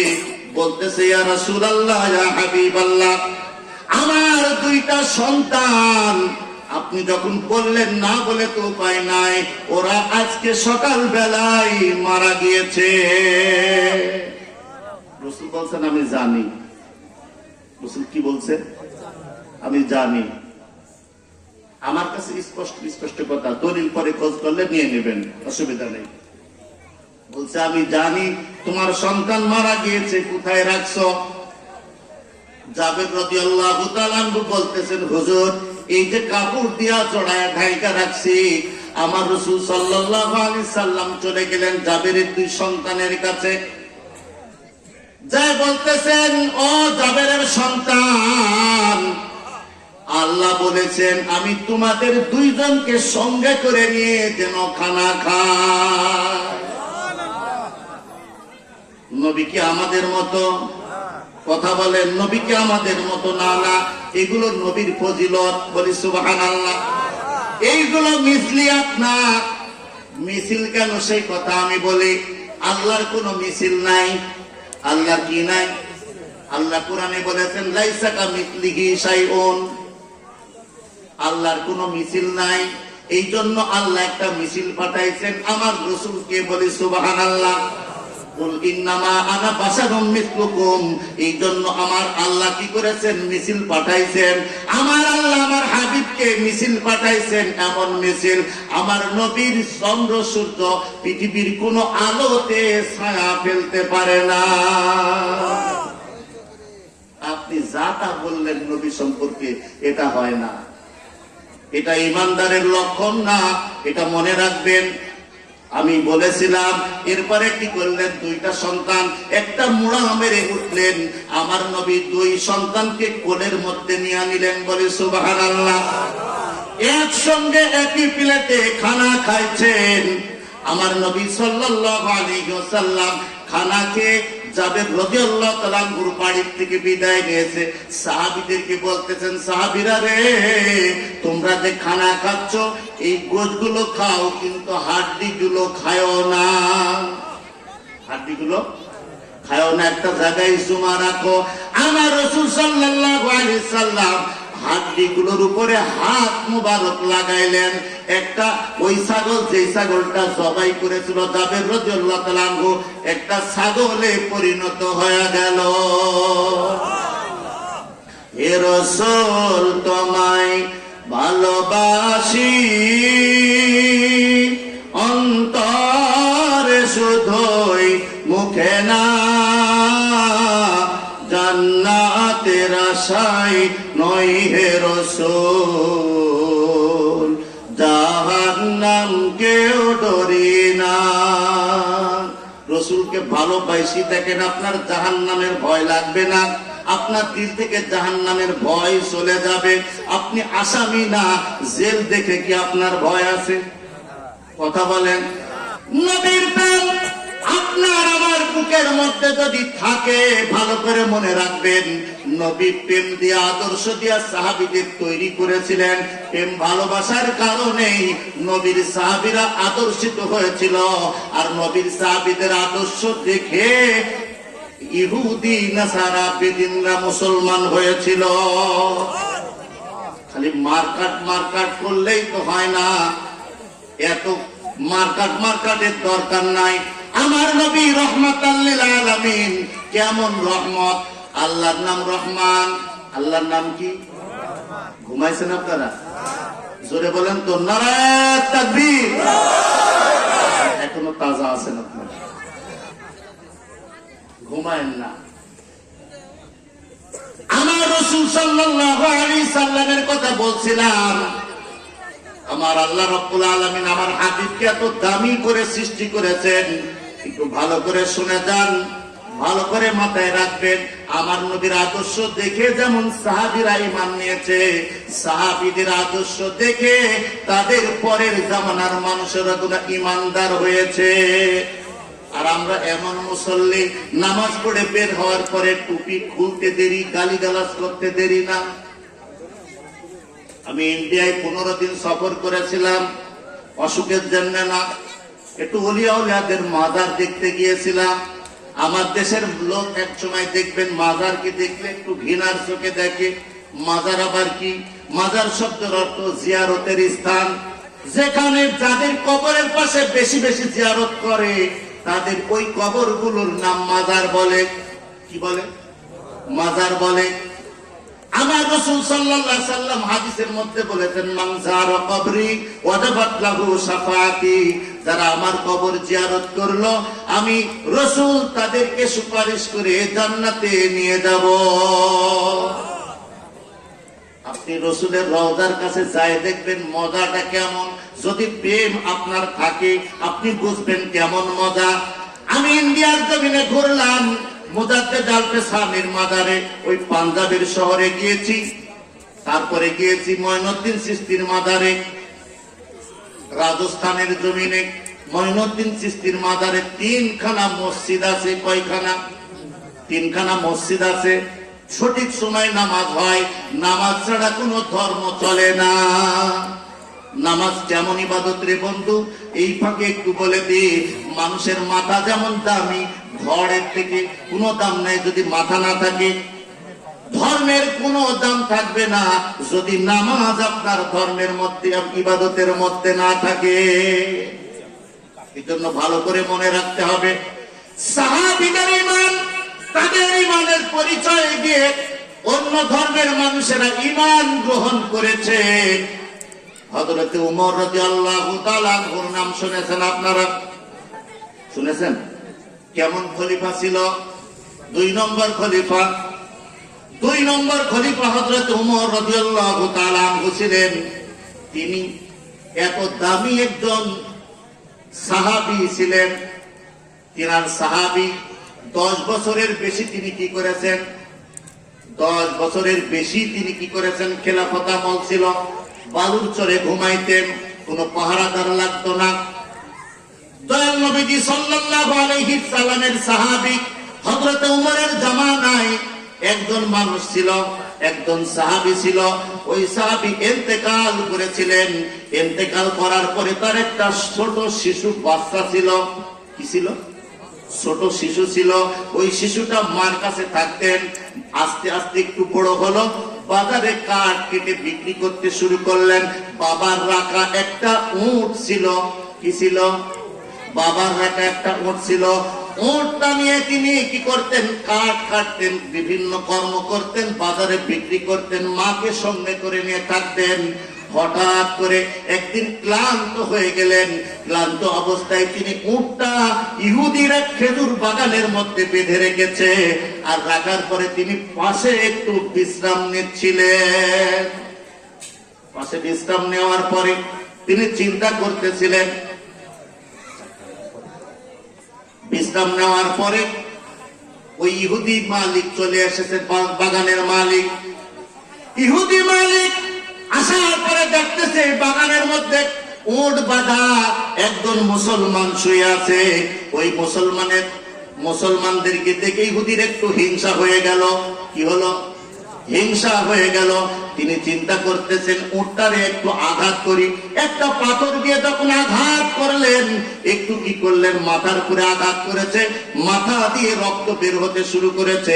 উটের হুঙ্কার শুনে মালিক চেতন পেয়ে গেছে। ওই সাহাবী না, তিনি একজন তাবী ছিলেন, ছোট্ট বাচ্চা ছিলেন। সাহাবীদেরকে তিনি দেখেছেন, উনি কি করেছেন, উঠে দাঁড়ায় দেখতেছেন একটা বৃদ্ধ মানুষ দাঁড়ানো, আর আমার উঠটি কি হয়ে গেছে, রক্তাক্ত হয়ে গেছে। রক্ত দেখে সইতে পারে নাই, বৃদ্ধাকে কি করেছে জানেন, ওই বৃদ্ধ লোকটিকে পাথর দিয়ে আঘাত করেছে। মেরে ফেলার নিয়তে নয়, কি নিয়তে না, মেরে ফেলার নিয়তে না, না মারবো না, কিন্তু আঘাত করব। উটটাকে বড় ভালোবাসি, এই কারণে আঘাত করেছে। বৃদ্ধ লোকটির মাথায় লাগার সাথে সাথে বৃদ্ধ লোকটি জমিনে পড়ে সাথে সাথে মারা গিয়েছে। এবার তার সন্তানেরা, বৃদ্ধর সন্তানেরা, দুইজন ইহুদি সন্তান এসে বলতেছেন, তুমি আমার বাবাকে হত্যা করে ফেলেছ, উমরের কাছে বিচার দেওয়া হবে। হযরত উমর রাদিয়াল্লাহু তাআলা আনহুর কাছে নালিশ দিলেন, বিচার দিলেন। উমর কেমন কড়া শাসক ছিলেন, কেমন শাসক ছিলেন, অত্যন্ত শাসক ছিলেন। নিজের সন্তানকে মারতে মারতে মরে যাওয়ার পরে কবরের উপরে আঘাত করে সেটা দুর্রা মেরে শোধ করেছিলেন। সেই ওমর রাদিয়াল্লাহু তাআলা আনহু, এই জামানায় যদি উমরের মতো একজন মানুষ পাওয়া যাইতো, তাহলে আজকে আমাদের যে বাজার ঘাটের অবস্থা, বুঝতে পারছেন কি অবস্থা, একেবারে যাওয়ার মতো পরিস্থিতি নাই। একটা ঘরের মধ্যে, দোকানের মধ্যে দেখবেন 10টা মহিলা, আপনি লজ্জায় ফিরে আসতে হবে, এমন জামানা চলতেছে। সব শাসক সবাই পরিচালনা করতেছে মেয়ে লোক, কথা ঠিক কিনা? এটা আসলে মেয়েদের দোষ নাই, এই দোষটা তো আমাদের, কারণ আমরাই তো ওই জায়গায় তাদেরকে পাঠাইছি, কথা ঠিক কিনা বলেন? যদি মাদের ভিতরে ধর্ম থাকতো, ইসলাম থাকতো, আমার নবীর প্রেম থাকতো, ভালো করে শুনে নেন, সম্পদের বড়াই করে কোনো লাভ নাই, সম্পদ দেখাও কোনো লাভ নাই। আমার রাসূলের সাথে মা খাদিজাতুল কুবরা রাদিয়াল্লাহু তাআলা আনহার বিবাহ হয়েছিল। ওই মহিলাদের মধ্যে মক্কা নগরীতে সবথেকে বড় ধনঢ্য ছিলেন মেয়েদের ভিতরে মা খাদিজাতুল কুবরা রাদিয়াল্লাহু তাআলা আনহা। আপনারা জানেন, কিন্তু অনেক কিছুই অনেকদিন শোনেন নাই, ভালো করে শুনে নেন। কি প্রেম তার ছিল, কি আদর্শ তার ছিল। আমার রাসূল সাল্লাল্লাহু আলাইহি সাল্লাম কর্মকে ভালোবাসতেন। 25 বছর বয়স হয়ে গেছে, আবু তালিবকে বলতেছেন, চাচা বসে খাইতে ভালো লাগে না, আমার একটা কর্ম দরকার। আবু তালিব সঙ্গে করে নিয়ে খাদিজাতুল কুবরার কাছে নিয়ে গেল। কোথায় নিয়ে গেল? খাদিজাতুল কুবরার কাছে। খাদিজাতুল কুবরা রাদিয়াল্লাহু তাআলা আনহার কাছে যা বলতেছেন, খাদিজারে একটা কর্মের দরকার, একটা কর্ম অবশ্যই দরকার। তখন খাদিজাতুল কুবরা রাদিয়াল্লাহু তাআলা আনহা বলতেছেন, আবু তালিব কর্ম দিব, কিন্তু তোমরা তো কুরাইশ বংশের মানুষ, তোমাদেরকে যেন তেন কর্ম দেওয়া যায় না। একটা পোস্ট ফাঁকা আছে, রাখাল, ছাগল চড়ানো, এই কাজটা কি মুহাম্মদ করবে? আবু তালিবকে আমার রাসূল বলতেছেন, চাচা আমি ওইটাই আমার দরকার, ওইটাই আমি করবো, ওটা আমার জন্য নিরিবিলি হবে। যাও, এক পর্যায়ে চাকরি নিলেন। পাহাড়ের পাদদেশে এক জায়গায় বসে আছে আমার নবী সাল্লাল্লাহু আলাইহি সাল্লাম, ছাগলের দিকে খেয়াল, কিন্তু একটু হিল্লান দিয়ে মোরা খাবার ধ্যানে বসে আছে। ছাগলগুলো একটা ওদিকে ওদিকে হচ্ছে না, সব গোল হয়ে এত সুন্দর একটা এরিয়ার মধ্যে খাচ্ছে। মা খাদিজাতুল কুবরা দোতলার ছাদে উঠেছেন, উঠার পরে তাকায় দেখতেছেন নতুন কর্মচারী কি অবস্থা ঘটে একটু দেখি। তাকায় দেখতেছেন দুইটা সাপ ফোনা দিয়ে বাতাস করতেছে। নবীকে আমাদের মতো তখন কি নবুয়ত পাইছে? কিন্তু তখন পর্যন্ত আল্লাহ পাক তার মুজিজা কেমন ভাবে আলোচনা হয়েছে। আমার নবী সাল্লাল্লাহু আলাইহি সাল্লাম বসে আছেন, আসমানের দিকে তাকায় দেখতেছেন। মা খাদিজাতুল কুবরা খেয়াল করে দেখতেছেন ওখানে মেঘমালা তারে ছায়া দান করতেছে। একদল দলকে ডেকে বলতেছেন, খাদিজা বলতেছেন যাও যাও, সাপে তারে খায় ফেলবে। আজকে প্রথম দিন ঘটনা যদি অন্যরকম ঘটে যায় তাহলে আবু তালেবকে কি জবাব দিব? লাঠি সুতা নিয়ে দৌড় মেরে চলে গেল, দেখতেছে সাপ টাপ কিছুই নাই। ফিরে আসার পরে এভাবে চলতে লাগলো। এক সময় ব্যবসায়ী পাঠালো, সেখানেও লাভ হলো। আমি শর্টকাটে একটু বলি, বেশি দেরি হয়ে যাবে, লম্বা হয়ে যাবে। মা বোনরা ভালো করে শুনে নাও, আমার রাসূলের কেমন খেদমত করেছিলেন, এটা তো মেয়েদের জন্য একটা বড় শিক্ষা। বলি সুবহানাল্লাহ। আমার নবী সাল্লাল্লাহু আলাইহি ওয়াসাল্লাম বিয়ের প্রস্তাব আসলো, মা আমিনার সাথে মা খাদিজাতুল কুবরার সাথে প্রস্তাব আসার কারণে আমার রাসূল বলেছিলেন, খাদিজা আমি একটা শর্ত দিব। কি শর্ত? বলে এক শর্ত হচ্ছে তোমার সাথে আমার বিবাহ হবে, তবে সব সম্পদগুলো গরিব মিসকিনদের কাছে দান করে দিতে হবে। রাসূলের কি সম্পদের অভাব? কথা বলেন, অভাব নাকি? উহুদ পাহাড়কে যদি আল্লাহ বলতেন, হাবিব যদি তুমি সম্পদ চাও আমি উহুদ পাহাড়কে নিতেই দিয়ে দিই, উহুদ পাহাড় স্বর্ণে পরিণত হয়ে তোমার নিকটে চলে যাবে। আমার রাসূল বলেছে না না, সেটা লাগবে না। মা খাদিজাতুল কুবরা রাদিয়াল্লাহু তাআলা আনহা একবারে রাজি হয়ে গেলেন, সব সম্পদ আমি বিলাই করে দিব। আমার রাসূল বলেছেন, খাদিজা রে, খেজুর পাতার পাটিতে তোমাকে আর আমাকে বসবাস করা লাগবে, তুমি কি রাজি? বলে হ্যাঁ, আমি তাতেও রাজি, কোনো সমস্যা নাই। বিয়ে হয়ে গেল, সংসার শুরু হয়ে গেল, খেজুর পাতার পাটিতেই তারা বসবাস করতে লাগলেন। মা খাদিজাতুল কুবরার জীবন যৌবন সব কিছু আমার রাসূলকে বিলায় দিয়েছেন। আমার রাসূল যখন কোরআন নাযিল হবে, হীরা পর্বতের গুহা, আপনারা যারা হাজী সাহেব আছেন, ওই যে 3000 ফুট উঁচু পাহাড়, ওই পাহাড়ের নাম জাবালে নূর। পাহাড়ের নাম কি? জোরে বলেন, কি নাম? জাবালে নূর। ওই জায়গায় ধ্যানমগ্ন অবস্থায় তিনি থাকতেন। মা খাদিজাতুল কুবরা 2 বেলা খানা নিয়ে যাইতো। এখন তো একতলা ছাদে সিঁড়িতে উঠতে চায় না, সব হাঁটুর ব্যারাম। মা খাদিজাতুল কুবরা কয় হাজার ফুট উঁচু? 3000 ফুট উঁচু। ওই জায়গায় খানা নিয়ে যাইতেন। আমার রাসূলকে ভালোবাসার কারণে মা খাদিজাতুল কুবরার বয়স হয়েছিল, একটু ঘেমে গিয়েছেন। হঠাৎ করে আমার রাসূলের মুখামুখি অবস্থায় আমার রাসূল খাদিজার দিকে তাকায়া একটা মুস্কি হাসি দিলেন।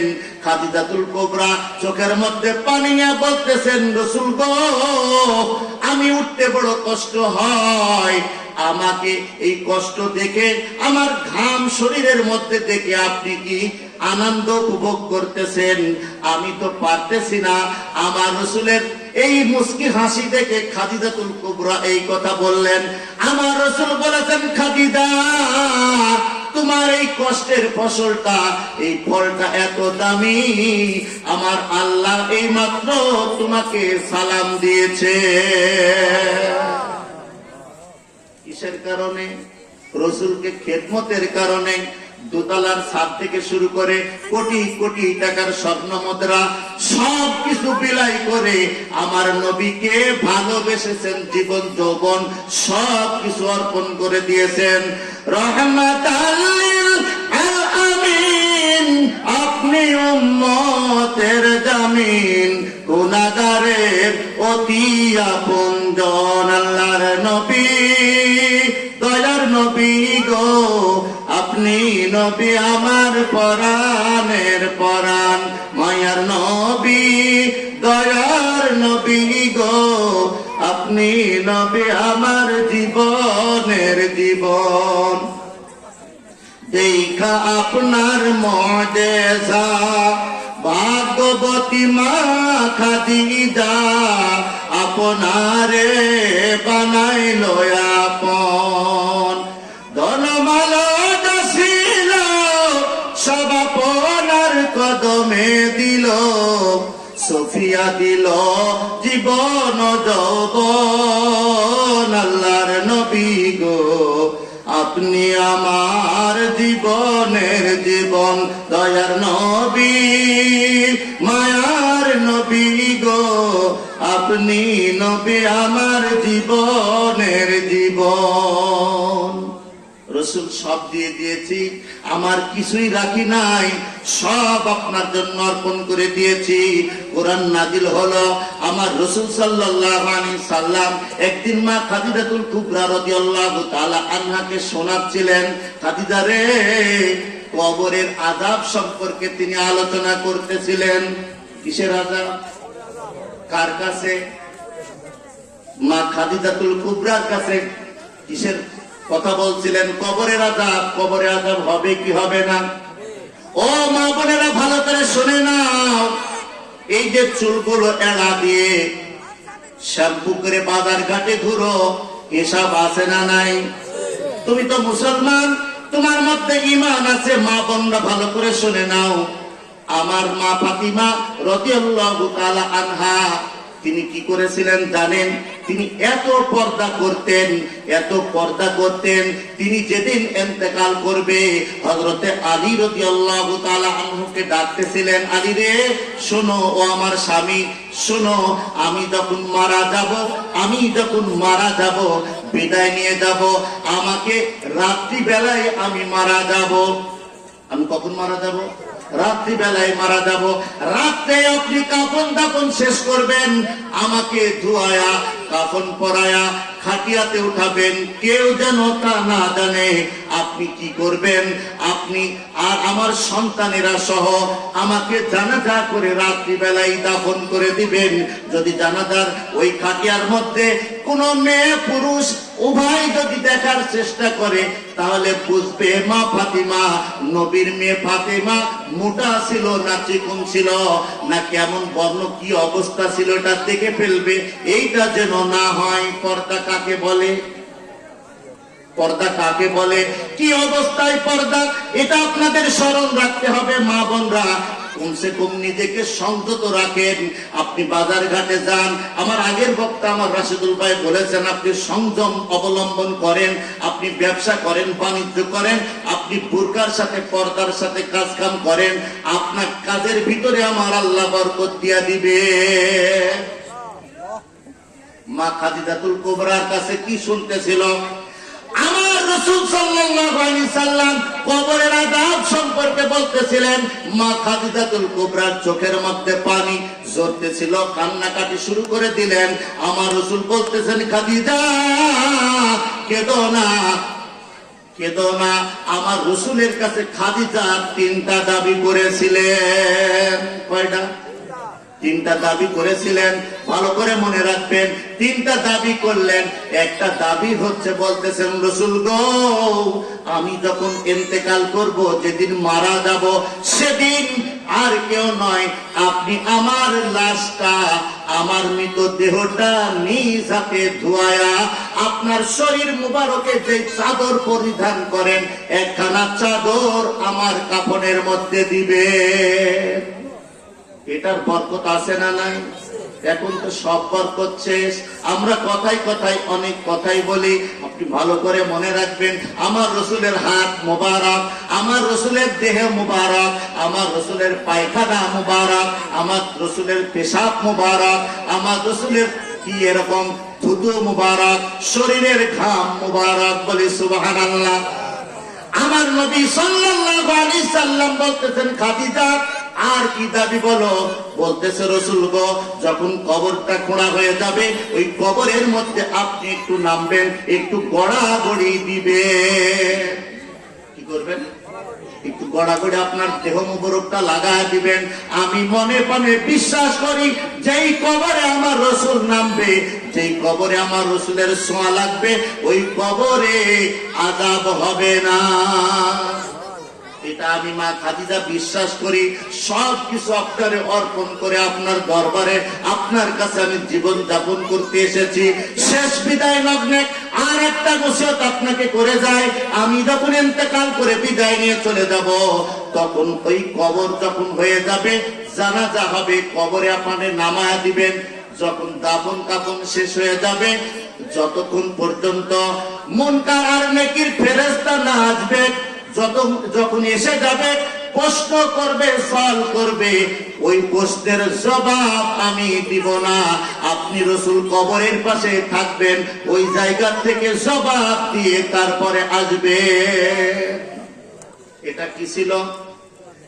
এটা দাবি ছিল। আমি বলবো, ওখানে আমি একটু রাইকে আসছি ওয়াজ, ওই খেজুর বাগানের মধ্যে, মনে আছে আপনাদের? সমস্যা নাই, সমাপ্তির দিকে একটু বলে যাবো ইনশাল্লাহ। ইমানের পরীক্ষা, সাহাবীদের ইমান কেমন ছিল, তাদের পরে যারা ছিল তাদের ইমান কেমন ছিল জানার দরকার আছে না নাই? খাদিজার ইমান কেমন, এটাও আপনি পরীক্ষা করে নেন। মা খাদিজাতুল কুবরা রাদিয়াল্লাহু তাআলা আনহা, আমার নবী সাল্লাল্লাহু আলাইহি ওয়াসাল্লাম এই তিনটা প্রশ্ন করলেন, আমার রাসূল দুইটা কথা একেবারেই জবাব দিয়া দিলেন। বললেন কোনো সমস্যা নাই, কাফনের মধ্যে আমার শরীরের মুবারকের একটা চাদর দিয়া দিব, এরপরে কবরের মধ্যে আমি নামবো, গড়াগড়ি দিব। কিন্তু ৩ নম্বর প্রশ্ন যখন করেছিলেন, ওই সময় আমার রাসূল আসমানের দিকে একটু তাকালেন। জিবরাইলও জানতেন না আমার রাসূলের সাথে আল্লাহর সংযোগটা এমন ছিল। ওর নাম হাদিসে কুদসি। কি হাদিসে কুদসি? ওই হাদিসে কুদসি আমার আর আল্লাহ আর রাসূলের মধ্যে, আল্লাহ এবং রাসূলের মধ্যে সংগঠিত হয়েছিল। আসমানের দিকে তাকানোর পরে আমার আল্লাহ আমার হাবিবকে বলতেছেন, হাবিব আপনি চিন্তা করবেন না, টেনশনের কোনো কারণ নাই। ওই খাদিজার প্রশ্নের জবাব আমি আল্লাহ নিজ দায়িত্বে দিয়া দিব। দুরূদ পড়ি, আল্লাহুম্মা সাল্লি আলা মাওলানা মুহাম্মাদ ওয়া আলা সাইয়্যিদিনা শাফিঈনা মুহাম্মাদ। আল্লাহুম্মা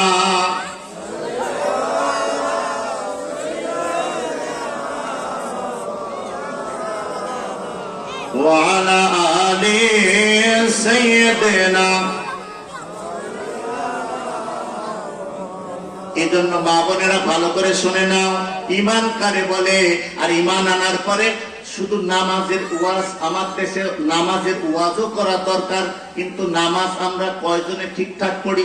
জুমার দিনে মসজিদ, জুমার জন্য মসজিদ বানাইছি নাকি?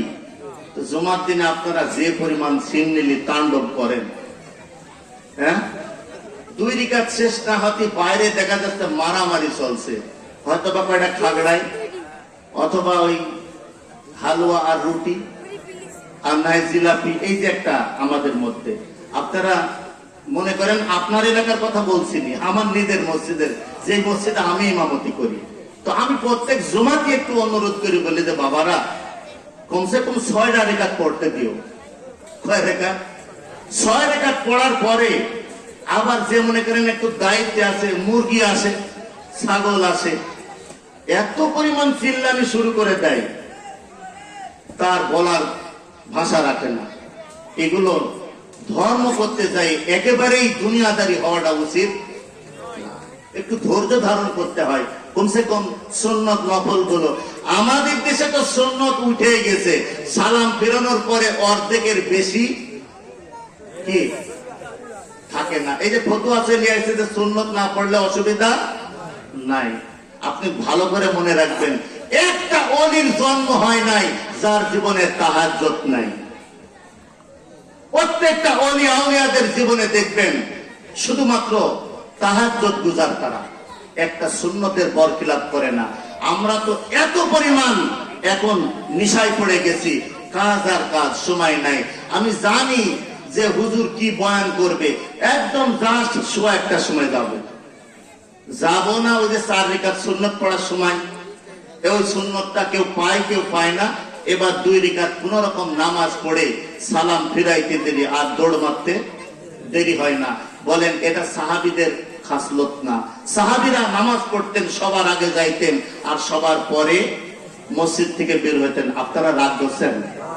রাগ করেন না। কবরে এই কথাগুলো মনে পড়বে যে হুজুর এই কথাগুলো ভুলে গিয়েছিল, আমরা ভুল করেছি।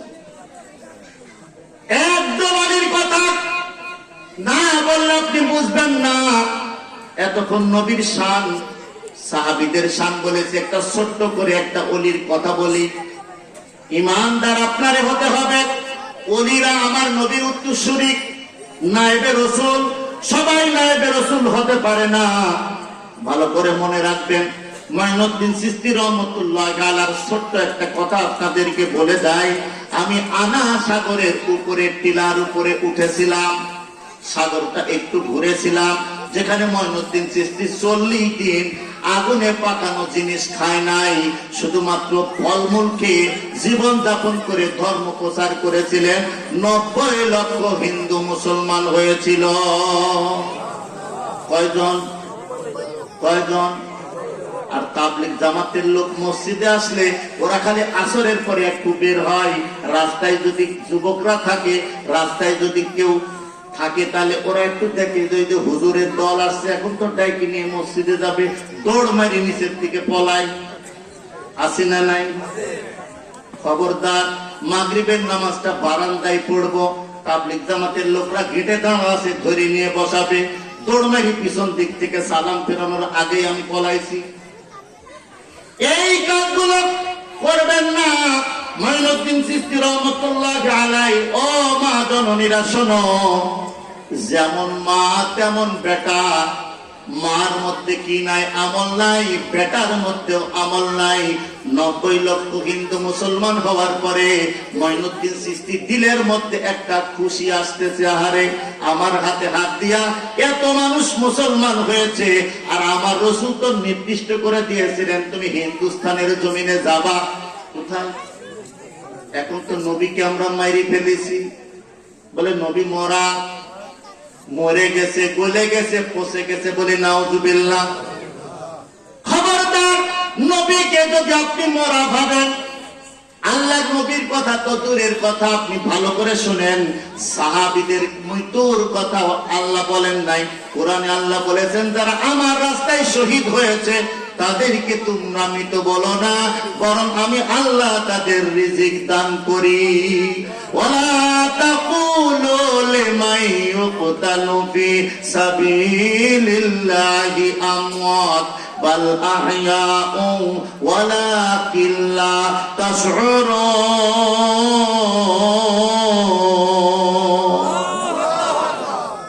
এরা মরা না জীবিত? রক্ত মাখায় অবস্থায় হাসরের মাঠে উঠবে কি উঠবে না? রক্ত মাখা অবস্থায় হাসরের মাঠে উঠে দাঁড়াবে। আর নবীরা তার থেকেও দামি। ফাউলাইকা মাআল্লাযীনা আনআমা আল্লাহু আলাইহিম মিনান নাবিয়্যিন ওয়াস-সিদ্দীকিন ওয়াশ-শুহাদা ওয়াস-সালিহিন।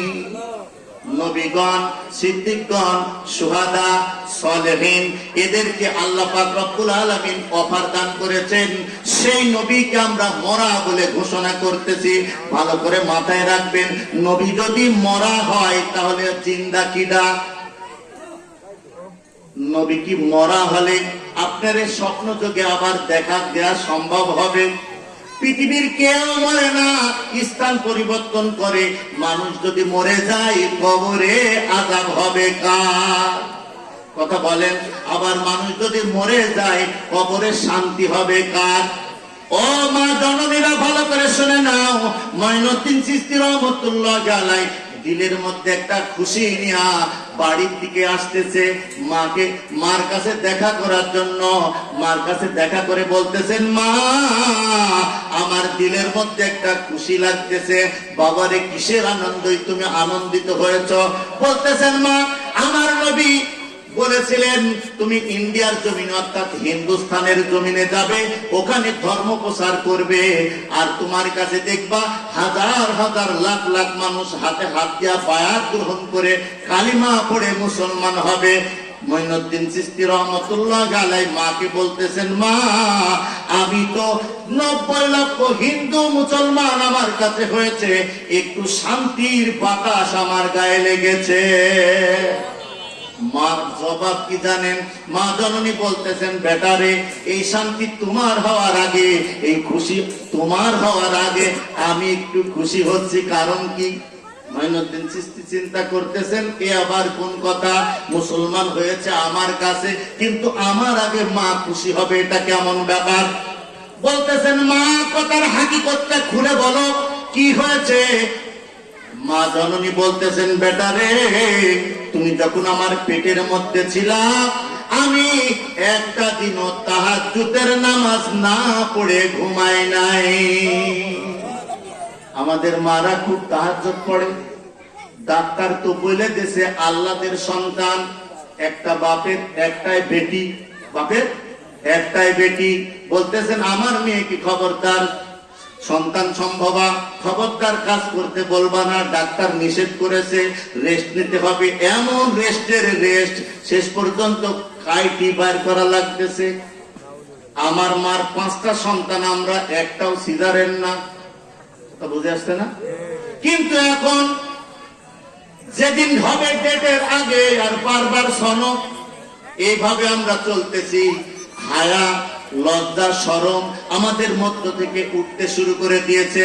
আমার নবী 1400 বছর আগে বলেছে, মদিনার ঈমান মদিনায় ফেরত চলে যাবে। সে জামানা চলতেছে, ভালো করে মাথায় রাখবেন। মাইনুদ্দিন চিশতির মা বলতেছেন, বেটা রে, শুধু তাই নয়, তোমারে যখন আমি প্রসব হয়েছিল, তুমি যখন দুনিয়ায় এসেছিলে, আমি তোমারে যতদিন দুধ পান করাইছি, একটা দিনও বিনা ওযুতে দুধ পান করাই নাই। ওযু চোখেই দেখিনি আমরা। এখন তো শীত আসতেছে, পায়ে পায়ে 2টা বাড়ি দিব, বাজার থেকে এসে আর শুয়ে পড়বো। কথা ঠিক কিনা বলেন? ওযুর ভয়ে মানুষ নামাজ পড়তে চায় না। আবার আমাদের দেশে একদল পীর আছে, দেখবেন ওই পীররা নিজেরাও ওযু করে না, নিজেরাও ঠিক মতো ইবাদত করে না, নামাজ পড়ে না। আবার মুরিদরা কিভাবে পড়বে? ভালো করে মনে রাখবেন। কিন্তু মাইনুদ্দিন চিশতি রহমাতুল্লাহ আলাইহি এমন পীর ছিলেন, এমন শিক্ষক ছিলেন। আমাদের দেশে পীর শব্দটা এখন এত নিচে নামায় ফেলেছি। পীর মানে বৃদ্ধ, শায়েখ, এটা ফার্সি শব্দ, এর বাংলা হচ্ছে শিক্ষক, আরবি হচ্ছে মুর্শিদ। আরবি কি? মুর্শিদ। রাস্তা দেখানেওয়ালা, রাস্তা দেখানেওয়ালা। শিক্ষক তো রাস্তা দেখায়, পীর তো রাস্তা দেখায়। এখন যদি পীর নিজেই নামাজ না পড়ে, আপনাকে আমাকে কেমনে নামাজ শিক্ষা দিবে? কথা মাথায় রাখতে হবে। খবরদার, এমন পীরের ধারে কাছেও যাওয়া যাবে না। মাইনুদ্দিন চিশতি আশ্চর্য হয়ে গেলেন, দাঁড়ায় বলতেছেন, মা আজকে সব খুশি তো তোমার। বলে সুবহানাল্লাহ। তোমার সাধনা ছিল, তাই তো তুমি আজকে আমাকে জন্মভূমিষ্ঠ করায়, আমার দ্বারা আমার আল্লাহ এতগুলো মানুষকে ওসিলায় হেদায়েত দান করেছেন। বলে সুবহানাল্লাহ। আমার দেশে দেখবেন খালি গল্প করি আমরা, বায়জিদ বোস্তানের ওই পানি ঝর্ণার থেকে এনেছে, ওই গল্প করি না? রাত্রে শিওরে দাঁড়ায়া 4-5 ঘটনা ছিল।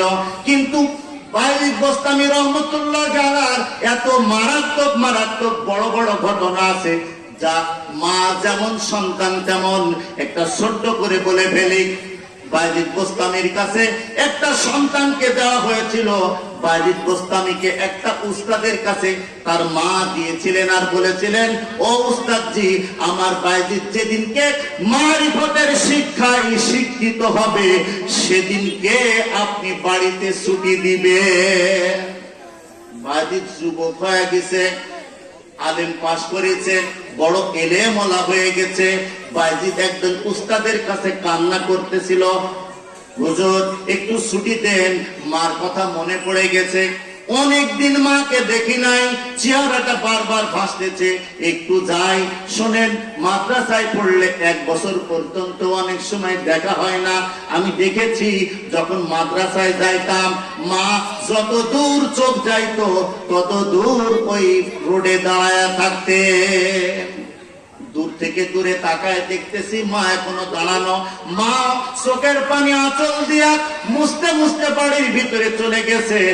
আমিও এই জামার আস্তিন দিয়া চোখের পানি মুছতে মুছতে মাদ্রাসায় যায়। ঠিক এমন একটা জামানা ছিল, বড় কঠিন জামানা। বাইজিদ বোস্তামীর মা নিজের জীবনকে বেঁধে রেখে তারপরেও সন্তানকে শিক্ষায় শিক্ষিত করবে, উঁচু মাকামে যাতে পৌঁছে সন্তান। বাইজিদ বোস্তামী উস্তাদ বলতেছেন, বাবা তোমার মা তো নিষেধ করেছে, এখনো সময় হয় নাই, বলতেছে একটু ছুটি দেন। এবার বাইজিদ বোস্তামীকে ছুটি দেওয়া হলো, তিনি হাঁটতে শুরু করে দিলেন, বাড়ির দিকে রওনা দিলেন। সারাদিন হাঁটলেন, গভীর রজনী হয়ে গেছে। বাড়ির দরজায় যাই দরজার কড়া নক করতেছেন। মা বলতেছেন, কে তুমি? বলে আমি তোমার বাইজিদ। বলে না না, বাইজিদ আসবে না, আমার সন্তান যেদিনকে আমি বলেছি বাইজিদ আসার আগে আমার রসুল মদিনা থেকে আমারে সংবাদ দিবে। দেখছেন মা কি রসুল প্রেমিক? চিন্তা করেছেন আমার রসুল কি করবে? আমারে জানান দিবে বাইজিদ আজকে বাড়ি আসতেছে। সেদিন দরজার কড়া লক করা লাগবে না, সেদিন আমি মা দরজা খুলে বসে থাকবো। সুবহানাল্লাহ। কখন হবে? আমাদের মাগুলো এমন না। ভালো করে মনে রাখবেন, স্মরণ রাখবেন, সন্তানদের মানুষ করতে হবে জান্নাত যদি আপনি যেতে চান। বাইজিদ বোস্তামীর মা বলতেছেন, বেটা রে তুমি আমার বাইজিদ আসো নাই, আমি তো উস্তাদকে নিষেধ করেছি, তুমি বাইজিদ হও আর যেই হও ফিরে চলে যাও। বাইজিদ বোস্তামী চোখের পানি নিয়া, বুক ভরা ব্যথা নিয়া আবার মাদ্রাসার দিকে রওনা হলেন। আমার মা যা বলে তাই করে, দরজা খুলবে না। চলে গেলেন বাইজিদ বোস্তামী রহমতুল্লাহ আলাইহি। উস্তাদ বলতেছেন, বেটা তুমি কেন ফিরে আসলে? বলতেছেন, হুজুর সারাদিন যাওয়া আবার সারাদিন ভরে আসায় আমার কাজ, কিন্তু কাজ হলো না, আমার মা আমার সাথে দেখা করে নাই। উস্তাদের বুকের মধ্যে জড়ায় ধরে কান্না শুরু করে দিলেন, আমি কবে সেই যোগ্যতা লাভ করব? এমন ভাবে কান্নায় ভেঙে পড়লেন। হঠাৎ করে রাত্রি কয়েকদিন চলে গেল। রাত্রিবেলায় উস্তাদের স্বপ্ন যোগে দেখতেছে আমার রাসূল সাল্লাল্লাহু আলাইহি ওয়াসাল্লাম উস্তাদের নিকটে তার ঘরে চলে এসেছে। আমার রাসূল স্বপ্ন যোগে উম্মতের কাছে আসতে পারে কি পারে না? বিশ্বাস আছে? আছে বিশ্বাস? হাদিস শুনেন, মান রাআনি ফিল মানাম ফাকাদ রাআল হক। আমার রাসূল বলেছেন, যারা আমাকে দেখলো, আমাকেই দেখলো, শয়তান আমার সুরত ধরতে পারে না। শয়তান আমার রাসূলের সুরত ধরতে পারে না, কিন্তু জীবনে যারা দেখেছে একবার, চেহারা মনে রাখতে পারবে না কার মতো। যদি মনে রাখতে পারতো তাহলে তো অঙ্কন করে দিত। কথা বুঝতে পারছেন? আমার রাসূলের চেহারা কেউ অঙ্কন করতে পারবে না, ভোরবেশ খেয়ে যাবে, কিন্তু কেউ না কেউ আপনারে নোটিশ করে জানায় দিবেন আমার রাসূল মদিনা থেকে এসেছে। বলে সুবহানাল্লাহ। বাইজিদ বোস্তামীর উস্তাদ স্বপ্ন যোগে দেখার পরে আশ্চর্য হয়ে সালাম বিনিময় করে বলতেছেন, রাসূল গো, বাইজিদের কারণে বাইজিদের উস্তাদও কি হয়ে গেল, একটা উঁচু দরজা পেয়ে গেল, মাকাম পেয়ে গেল। বাইজিদের মাথার মধ্যে একটা পাগড়ি পরা দিয়ে বলতেছেন, ও বাইজিদের উস্তাদ শোনো, আমি এই পাগড়িটা তোমার মাথায় পরায় দিয়ে গেলাম। এই পাগড়িটা সকালবেলা আমার বাইজিদের মাথায় পরায় দিও। বাইজিদের কান্না আমি সইতে পারি নাই, যে এলেমটুকু কমতি ছিল, আমি রাসূলের পক্ষ থেকে আমার আল্লাহ বাইজিদের দিলের মধ্যে, সিনার মধ্যে এলেম ঢেলে দিয়েছে। জোরে বলেন আল্লাহু আকবার। বাইজিদ বোস্তামী রহমতুল্লাহ আলাইহি যুগ শ্রেষ্ঠ একজন কি ছিলেন? আল্লাহর ওলি ছিলেন। বাইজিদ বোস্তামী সকালবেলা এরকম তাহাজ্জুদ পড়লেন, ফজরের নামাজ হয়ে গেল, উস্তাদ চলে আসলেন। আসার পরে কি করতেছেন? বাইজিদকে কামরার মধ্যে ডেকে বলতেছেন, বাইজিদ শোনো শোনো, এদিকে আসো, এই যে তোমাকে পাগড়িটা আমি পরায়া দিলাম, পাগড়ি পরায়া দিলাম, এই পাগড়িটা আমার রাসূল মদিনা থেকে আমারে পরায় দিয়েছে আর বলেছে এই পাগড়িটা যেন আমি তোমার মাথায় পরায় দিই। বাজিদ রাতে ঘুমায় পড়লেন। সারাদিন যাওয়ার পরে স্বপ্ন যোগে বলতেছেন তুমি বাড়ি চলে যাও, তোমার মা তোমার জন্য অপেক্ষা করতেছেন। আমার রাসূল বাইজিদের মাকে স্বপ্ন যোগে বলেছে তোমার বাইজিদ আসতেছে আজকে।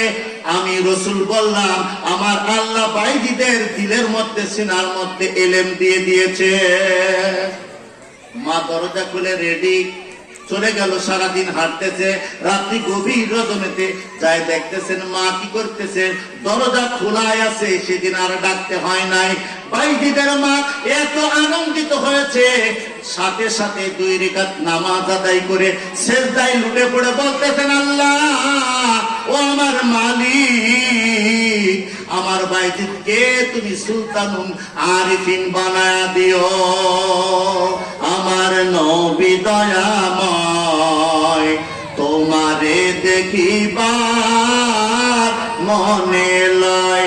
আমার নবী দয়াময় তোমারে দেখিবার মনে লয়। তোমারে না দেখলে নবীজি জীবন কেমনে লয় গো। আমার নবী দয়াময় তোমারে দেখিবার মনে লয়। তায়েফেতে গেলেন গো নবীজি ইসলামের লাগিয়া। তায়েফেতে গেলেন গো নবীজি ইসলামের লাগিয়া। তায়েফ বাসি মারলো পাথর মোর নবী গায় গো। আমার নবী দয়াময় তোমারে দেখিবার মনে লয়। আমার নবী দয়াময় তোমারে দেখিবার। ওহুদেতে গেলেন গো নবীজি ইসলামের লাগিয়া। ওহুদেতে গেলেন গো নবীজি ইসলামের লাগিয়া।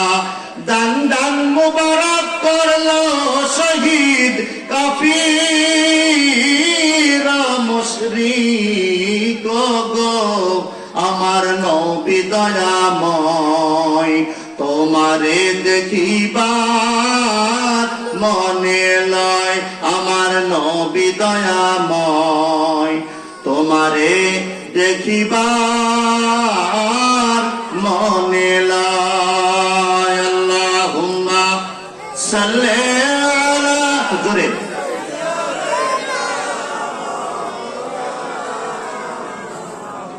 ওয়া আলা আলি সাইয়্যিদ আল্লাহুম্মা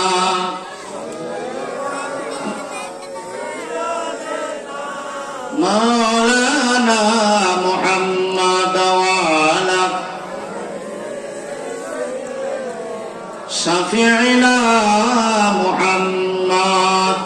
অনেক রাত হয়েছে, আমি আর একটু বলে দোয়ার দিকে চলে যাই, বিরক্ত আর করবো না। আমি বলছিলাম ইহুদির 2 সন্তান অভিযোগ করেছিলেন কার কাছে? কার কাছে? ওমর রাদিয়াল্লাহু তাআলা আনহুর কাছে। ভালো করে মনে রাখবেন, ওমর এমন একজন কি ছিলেন? সাহাবী ছিলেন। ওমর এমন একজন শাসনকর্তা ছিলেন যিনি আটার বস্তা কাঁধে লইয়া রাত্রি বেলায় মানুষের দুয়ারে পৌঁছায় দিয়েছিলেন। সেই ওমর রাদিয়াল্লাহু তাআলা আনহু কি করলেন? বিচার নালিশটা নিয়ে নিলেন। ছেলেটারে ডাকলেন, ডাকার পরে বলতেছেন তুমি কি এই কাজ করেছ? বলতেছে হুজুর আমি এই কাজ করেছি, কিন্তু আমি তারে মারার নিয়তে পাথর আঘাত করি নাই। আমার উটটা তিনি রক্তাক্ত করেছে পাথর দিয়ে। আমি আমার উটটাকে এত পরিমাণ ভালোবাসি, এত পরিমাণ আমার উটটারে আমি পছন্দ করি, ভালোবাসি, যেই কারণে আমি উটের রক্ত দেখে সহ্য করতে পারি নাই, আমি একটা পাথর দিয়ে আঘাত করেছি, আর লোকটির মাথায় আঘাত লেগে লোকটি মারা গিয়েছে।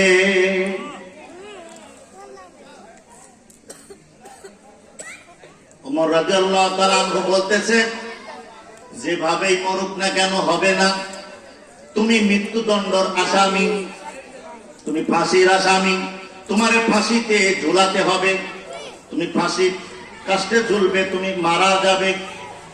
কোনো কথা বলেন নাই। ঈমান কত শক্তিশালী, মনে রাখেন ঈমান কত দামি জিনিস, কিছুই বলে নাই। বলতেছেন, হুজুর আমি রাজি আছি, কোনো সমস্যা নাই, কিন্তু একটা কথা আমি আপনাকে বলি, আমার মা আছে, আমি এতিম সন্তান, ছোটবেলায় আমার বাবা আমারে রাইখা মারা গিয়েছে, আমি এতিম সন্তান, ঘরে শুধুমাত্র আমার মা আছে, আমি মার কাছ থেকে একটু বিদায় নেব, আর কিছু কি করব, কিছু ঋণদান আছে, ঋণটা আমি পরিশোধ করব। এই কথা যখন বললেন, ওমর রাদিয়াল্লাহু তাআলা আনহু বললেন, ও সন্তান শোনো, এটা আমি করতে পারি, তোমারে ছুটি দিতে পারি, কিন্তু উপস্থিত সাহাবী যারা আছে তাদের মধ্য থেকে কেউ তোমার জামিনদার হতে হবে। একটা লোক জামিনদার হওয়ার লোক নাই। সাহাবীরা ভাবতেছে, উনাকে তো আমরা চিনি না, জানি না, যদি না আসে তাহলে উমর বড় শাসনকর্তা, বড় শক্ত শাসনকর্তা, উমর আমাদের গলার মধ্যে ফাঁসি চালায় দিবে, কে নিবে দায়িত্ব, উমর বড় কড়া মানুষ, এটা সম্ভব না। আমিরুল মুমিনিন হযরত উমর রাদিয়াল্লাহু তাআলা আনহু বলতেছেন, ও আল্লাহর বান্দা শোনো, তোমার একজন যদি কেউ জামিনদার হয় তাহলে তোমার ছুটি আছে। কেউ যখন দাঁড়ালেন না, সন্তানাদি কিছুই ছিল না, আবু যর গিফারী রাদিয়াল্লাহু তাআলা আনহু পাহাড়ের একটা নিজ এলাকায় তিনি বসবাস করতেন। আবু যর গিফারী রাদিয়াল্লাহু তাআলা আনহু দাঁড়ায় পড়লেন, বলে সুবহানাল্লাহ। আমরা কি দাঁড়াইতাম? আমরা নিজের মারামারি সামনে দেখার পরে দেখতেছি বংশেরই একটা ছেলে অন্য দিক দিয়ে ঘুরে যায়, যে কেওয়াজের মধ্যে আর যাবো না, কি বলেন? পরে এসে বললাম যে তুই এইভাবে মারটা খায় আসলে আগে বললেনি। এই দরদ আমাদের। সাহাবী পরিচিত কেউ না, আবু যর গিফারী রাদিয়াল্লাহু তাআলা আনহু দাঁড়ায় বলতেছেন, হুজুর আমি ওই সন্তানটার কি করলাম, জামিনদার হয়ে গেলাম। ওমর রাদিয়াল্লাহু তাআলা আনহু বলতেছেন, আবু যর তুমি তো জামিনদার হলে ভালো করে মনে রাখবে, যদি ওই সন্তান না আসে তোমার কিন্তু ফাঁসি হবে। বলতেছে, আমার কেউ নাই, চলে গেলেও অসুবিধা নাই, চলে গেলেও অসুবিধা নাই, এই জন্য আমি রাজি আছি, কোনো সমস্যা নেই। ছেলেটারে ছুটি দেওয়া হলো। তিনি কি করলেন, উঠে চড়ে বাড়ির দিকে রওনা হলেন। দূর প্রান্তরে তিনি চলে গেলেন, যাওয়ার পরে ঋণদানাগুলো পরিশোধ করলেন, আর মাকে বলতেছেন, মা সেই দেখা দেখে নাও, সেই দেখা দেখে নাও, তোমার সন্তান আর ফিরে আসবে না।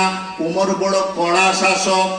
ঘটনাটা খুলে বললেন, আর বললেন, মা গো এমন কাজ হয়েছে, আমার ফাঁসির দেয়, আমাকে এখন ফাঁসিতে ঝুলতে হবে, কোনো উপায় নাই। বেটা আর মা জড়ায় ধরে কান্না করতেছেন, বেটা রে ছোট্টবেলায় তোমার রাইকা তোমার বাবা ইন্তেকাল করে বিদায় নিয়ে চলে গিয়েছে, তোমাকে নিয়ে আমি সংসার আদি ঠিকঠাক করতেছিলাম, কিন্তু কি ঘটে গেল, তোমাকে ফাঁসির কাস্টে ঝুলতে হলো। বিদায় দিতে চাই না। মা জননী সব থেকে বান্দার জন্য, মানুষের জন্য সব থেকে যিনি আদরের, তিনি মা। তিনি কে? যেদিন আমার নবীর মা আবওয়া নামক জায়গায় আমার রসুলের বাবার কবর জিয়ারত করে আসার সময় রাস্তার মধ্যে যেদিন মারা গিয়েছিলেন, আমার রসুল এত কান্না করেছিলেন, জীবনেও বুঝি অত কান্না আর কোনোদিন করে নাই। মা বড় ভালোবাসার মা। বলতেছিলেন, মা আমি মুহাম্মদ তোমার কোলে চড়ে আমার পেট ভরে নাই।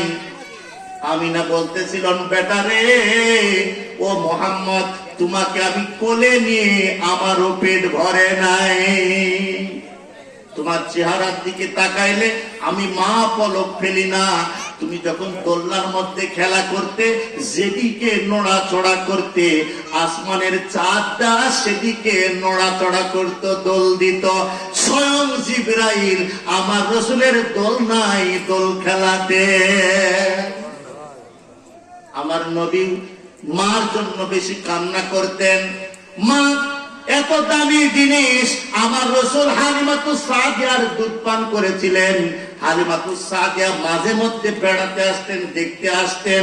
ঠিক দেখার সময় আমার রসুল গায়ের চাদরখানা অথবা রুমালটা দিয়ে বসতে দিতেন মাকে। যে রসুলের উপরে কথা বলার মতো কেউ নাই, যে রসুলের উপরে একটা জোরে কথা বললে সব আমল বাতিল হওয়ার ঘোষণা কোরআনে আছে না নাই? লা তারফাউ আসওয়াতাকুম ফাওকা সাওতিন নবী। নবীর উপরে কারোর কণ্ঠস্বর যদি উঁচা হয়ে যায়, সমস্ত আমলগুলো বাতিল হয়ে যাবে, এই ঘোষণা আমার আল্লাহ দিয়েছেন। সেই নবী আলাইহিস সালাম কি করতেছেন? আমার রাসূল তার মাকে দুধ মাকে এত ভালোবাসতেন, বলে সুবহানাল্লাহ। মার কোলের মধ্যে বেটা কাঁদতেছেন, তুমি ফাঁসির কাস্টে তোমারে ঝুলতে হবে, যাও বেটা, উপায় নাই, বিদায় দিয়া দিলাম। বারবার ফিরে চাই, বারবার কান্না করে, চোখের পানি নিয়া যুবক বলতেছেন, মা সন্ধ্যা লেগে আসছে, আমি যদি না যাই তাহলে আবু যর গেফারি নামে একজন সাহাবী, তার ফাঁসি হয়ে যাবে, কোনো উপায় থাকবে না। উটের পৃষ্ঠে খুব জোরে চলে আসতেছিলেন। আস্তে আস্তে চতুর্দিকে তাকায় দেখতেছে সন্ধ্যা ঘনায় গিয়েছে। চারিদিকে তাকায় দেখতেছেন সাহাবীরা কোনো মানুষজন নাই। সবাই মিলে আবু যর গেফারি রাদিয়াল্লাহু তাআলা আনহুকে বলতেছিলেন, আবু যর রে, তুমি চিনো না, জানো না, কার জামিনদার হয়েছ, কার জামিনদার হয়েছ? ছেলেটা তো আসে নাই, তোমার ফাঁসির জন্য তুমি প্রস্তুতি নিয়ে নাও। আবু যর গেফারি রাদিয়াল্লাহু তাআলা আনহু বলতেছেন, কোনো টেনশন করো না, আমি ফাঁসির কাস্টে ওই জায়গায় উঠে পড়লাম। হঠাৎ করে একজন সাহাবী এসে বলতেছিলেন, ও আমিরুল মুমিনিন, আমরা তাকায় দেখতেছি ওই দূর প্রান্তে একজন জোরে উট চালায়া আসতেছে, একটু অপেক্ষা করো। চলে আসলেন। আসার পরে কি করতেছিলেন? যখন উটের থেকে নামলেন, নামার সঙ্গে সঙ্গে আবু যর গেফারি রাদিয়াল্লাহু তাআলা আনহুকে সরাসরি যায় মোলাকাত করে হাতে হাত লাগায় নিচে নামাচ্ছেন আর বলতেছেন, আপনাকে অনেক ধন্যবাদ, আমি সব কাজ ছেড়ে এনেছি, আমার ফাঁসির কাজটি আমারে ঝুলতে দেন। এটা আমিরুল মুমিনিনের সিদ্ধান্ত, এমন কঠিন সিদ্ধান্ত, ফাঁসি হবেই হবে। যখন ফাঁসির কাছে উঠে পড়লেন, হঠাৎ করে ওই সন্তান দুইটা, ইহুদির দুইটা সন্তান বলতেছিলেন, ও যুবক থামো, কিছু কথা আছে, তুমি শোনো। আমিরুল মুমিনিনের কাছে যা বলতেছেন, ও আমিরুল মুমিনিন, আমাদের একটা কথা আছে, আমরা ওই যুবকের চরিত্র দেখে কোথায় দূর প্রান্তে চলে গিয়েছিল, আপনাকে এত ইমানের এত শক্তি, সে কি করেছে, ফিরে এসেছে, মরার ভয় তার মধ্যে নাই। তারা কতই না আল্লাহ প্রেমিক, কতই না রসুল প্রেমিক, কতই না আপনাদের প্রেম ভালোবাসা আছে, ইমানের কতই না শক্তি। মাকে ছেড়ে, এলাকা ছেড়ে, কেউ তো তারে খুঁজে পাবে না যদি পলায়ন করে, কিন্তু সব ছেড়ে তিনি চলে এসেছেন। আমাদের অভিযোগ, আমার বাবা হত্যা অভিযোগ আমরা উঠায় নিলাম। ইসলাম যে এত কঠিন, ইসলাম ধর্ম এত কঠিন, কিন্তু এটা রহমতের ধর্ম। কিসের ধর্ম? আনুগত্যের ধর্ম। ইসলাম এত সহজ ধর্ম, মানলে সহজ, না মানলে বড় কঠিন। আমরা জানতাম না, আমাদের দুই ভাইকে কালিমা পড়ায়া দেন, আমরা মুসলমান হতে চাই, আমরা আর ইহুদি থাকব না। আমিরুল মুমিনিনের কাছে বায়াত গ্রহণ করে কালিমা পড়েছে, যুবক নেমে চলে আসছে। ইমানের শক্তি কত বড়, আমি ইমানের কথাই আপনাদের শোনাচ্ছিলাম। তো দুরূদ পড়ি, আল্লাহুম্মা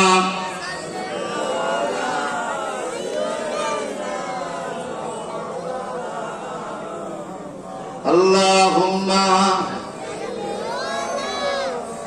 সাইয়্যিদিনা মাওলানা মুহাম্মদ ওয়া আলা আলি সাইয়্যিদিনা।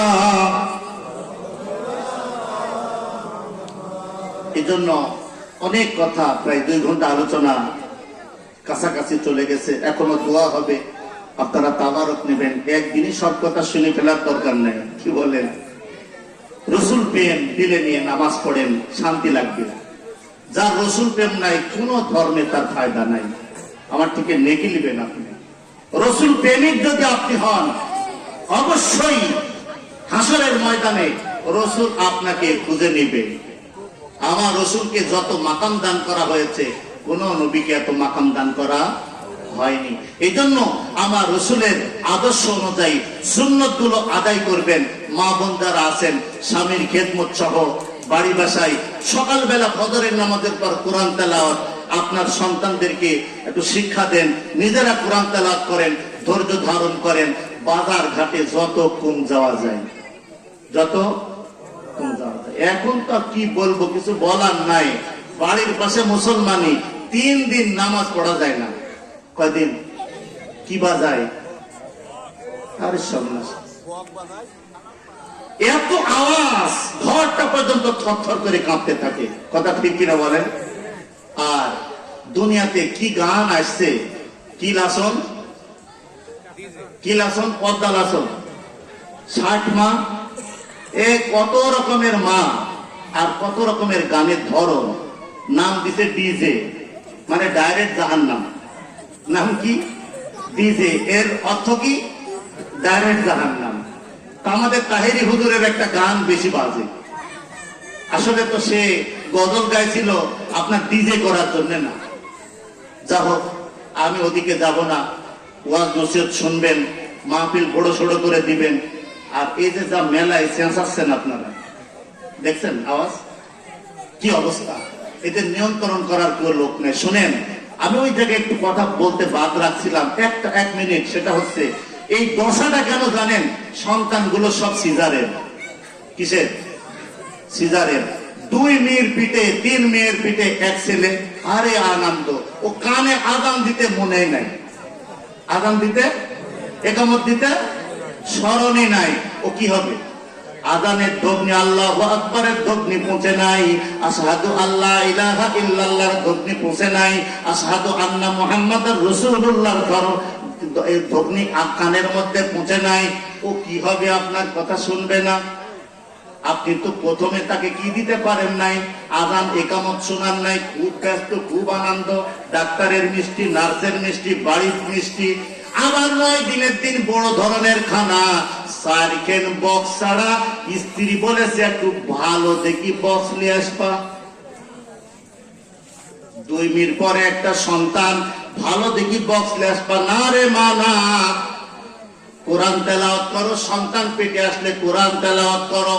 তোমার সন্তানও কোরআন তেলাওয়াত শিখবে। তোমার সন্তান কি শিখবে? কোরআন তেলাওয়াত শিখবে। এই জন্য ইমানদার, আমলদার হবে। আমাদের এলাকার মধ্যে দেখবেন দুরুদ নাই, কিছু নাই। মিলাদ 1 জায়গায় হয়, আপনি সন্তানটা দেখবেন উচ্ছৃঙ্খল। আপনার সন্তানকে আপনার পাশে বসাবেন, ওয়াজ শোনাবেন, দুরুদের মাহফিলে নিয়ে যাবেন, দেখবেন ও একদিন না একদিন আদো বলা হয়ে যাবে। পাশে রাখবেন, আদো বলা হয়ে যাবে। খবরদার, বেয়াদব যেন না হয়। বেয়াদব হয়ে গেলে আপনার লস। ফতোয়ার অভাব নাই, কবরের পাশে যায় না। খবরদার, সুসন্তানের কাজ হবে। আপনারা যারা আছেন, কবরের নিকটে যাবেন, বাবা মার জন্য দোয়া করবেন। আল্লাহ পাক রব্বুল আলামিন আপনার দোয়ার বদৌলতে কবরখানা জান্নাতের বাগান বানায় দিবে। এই ফতোয়া দিল কারা? আমি এইটাই বুঝতে পারিনি, যে দোয়া নাই।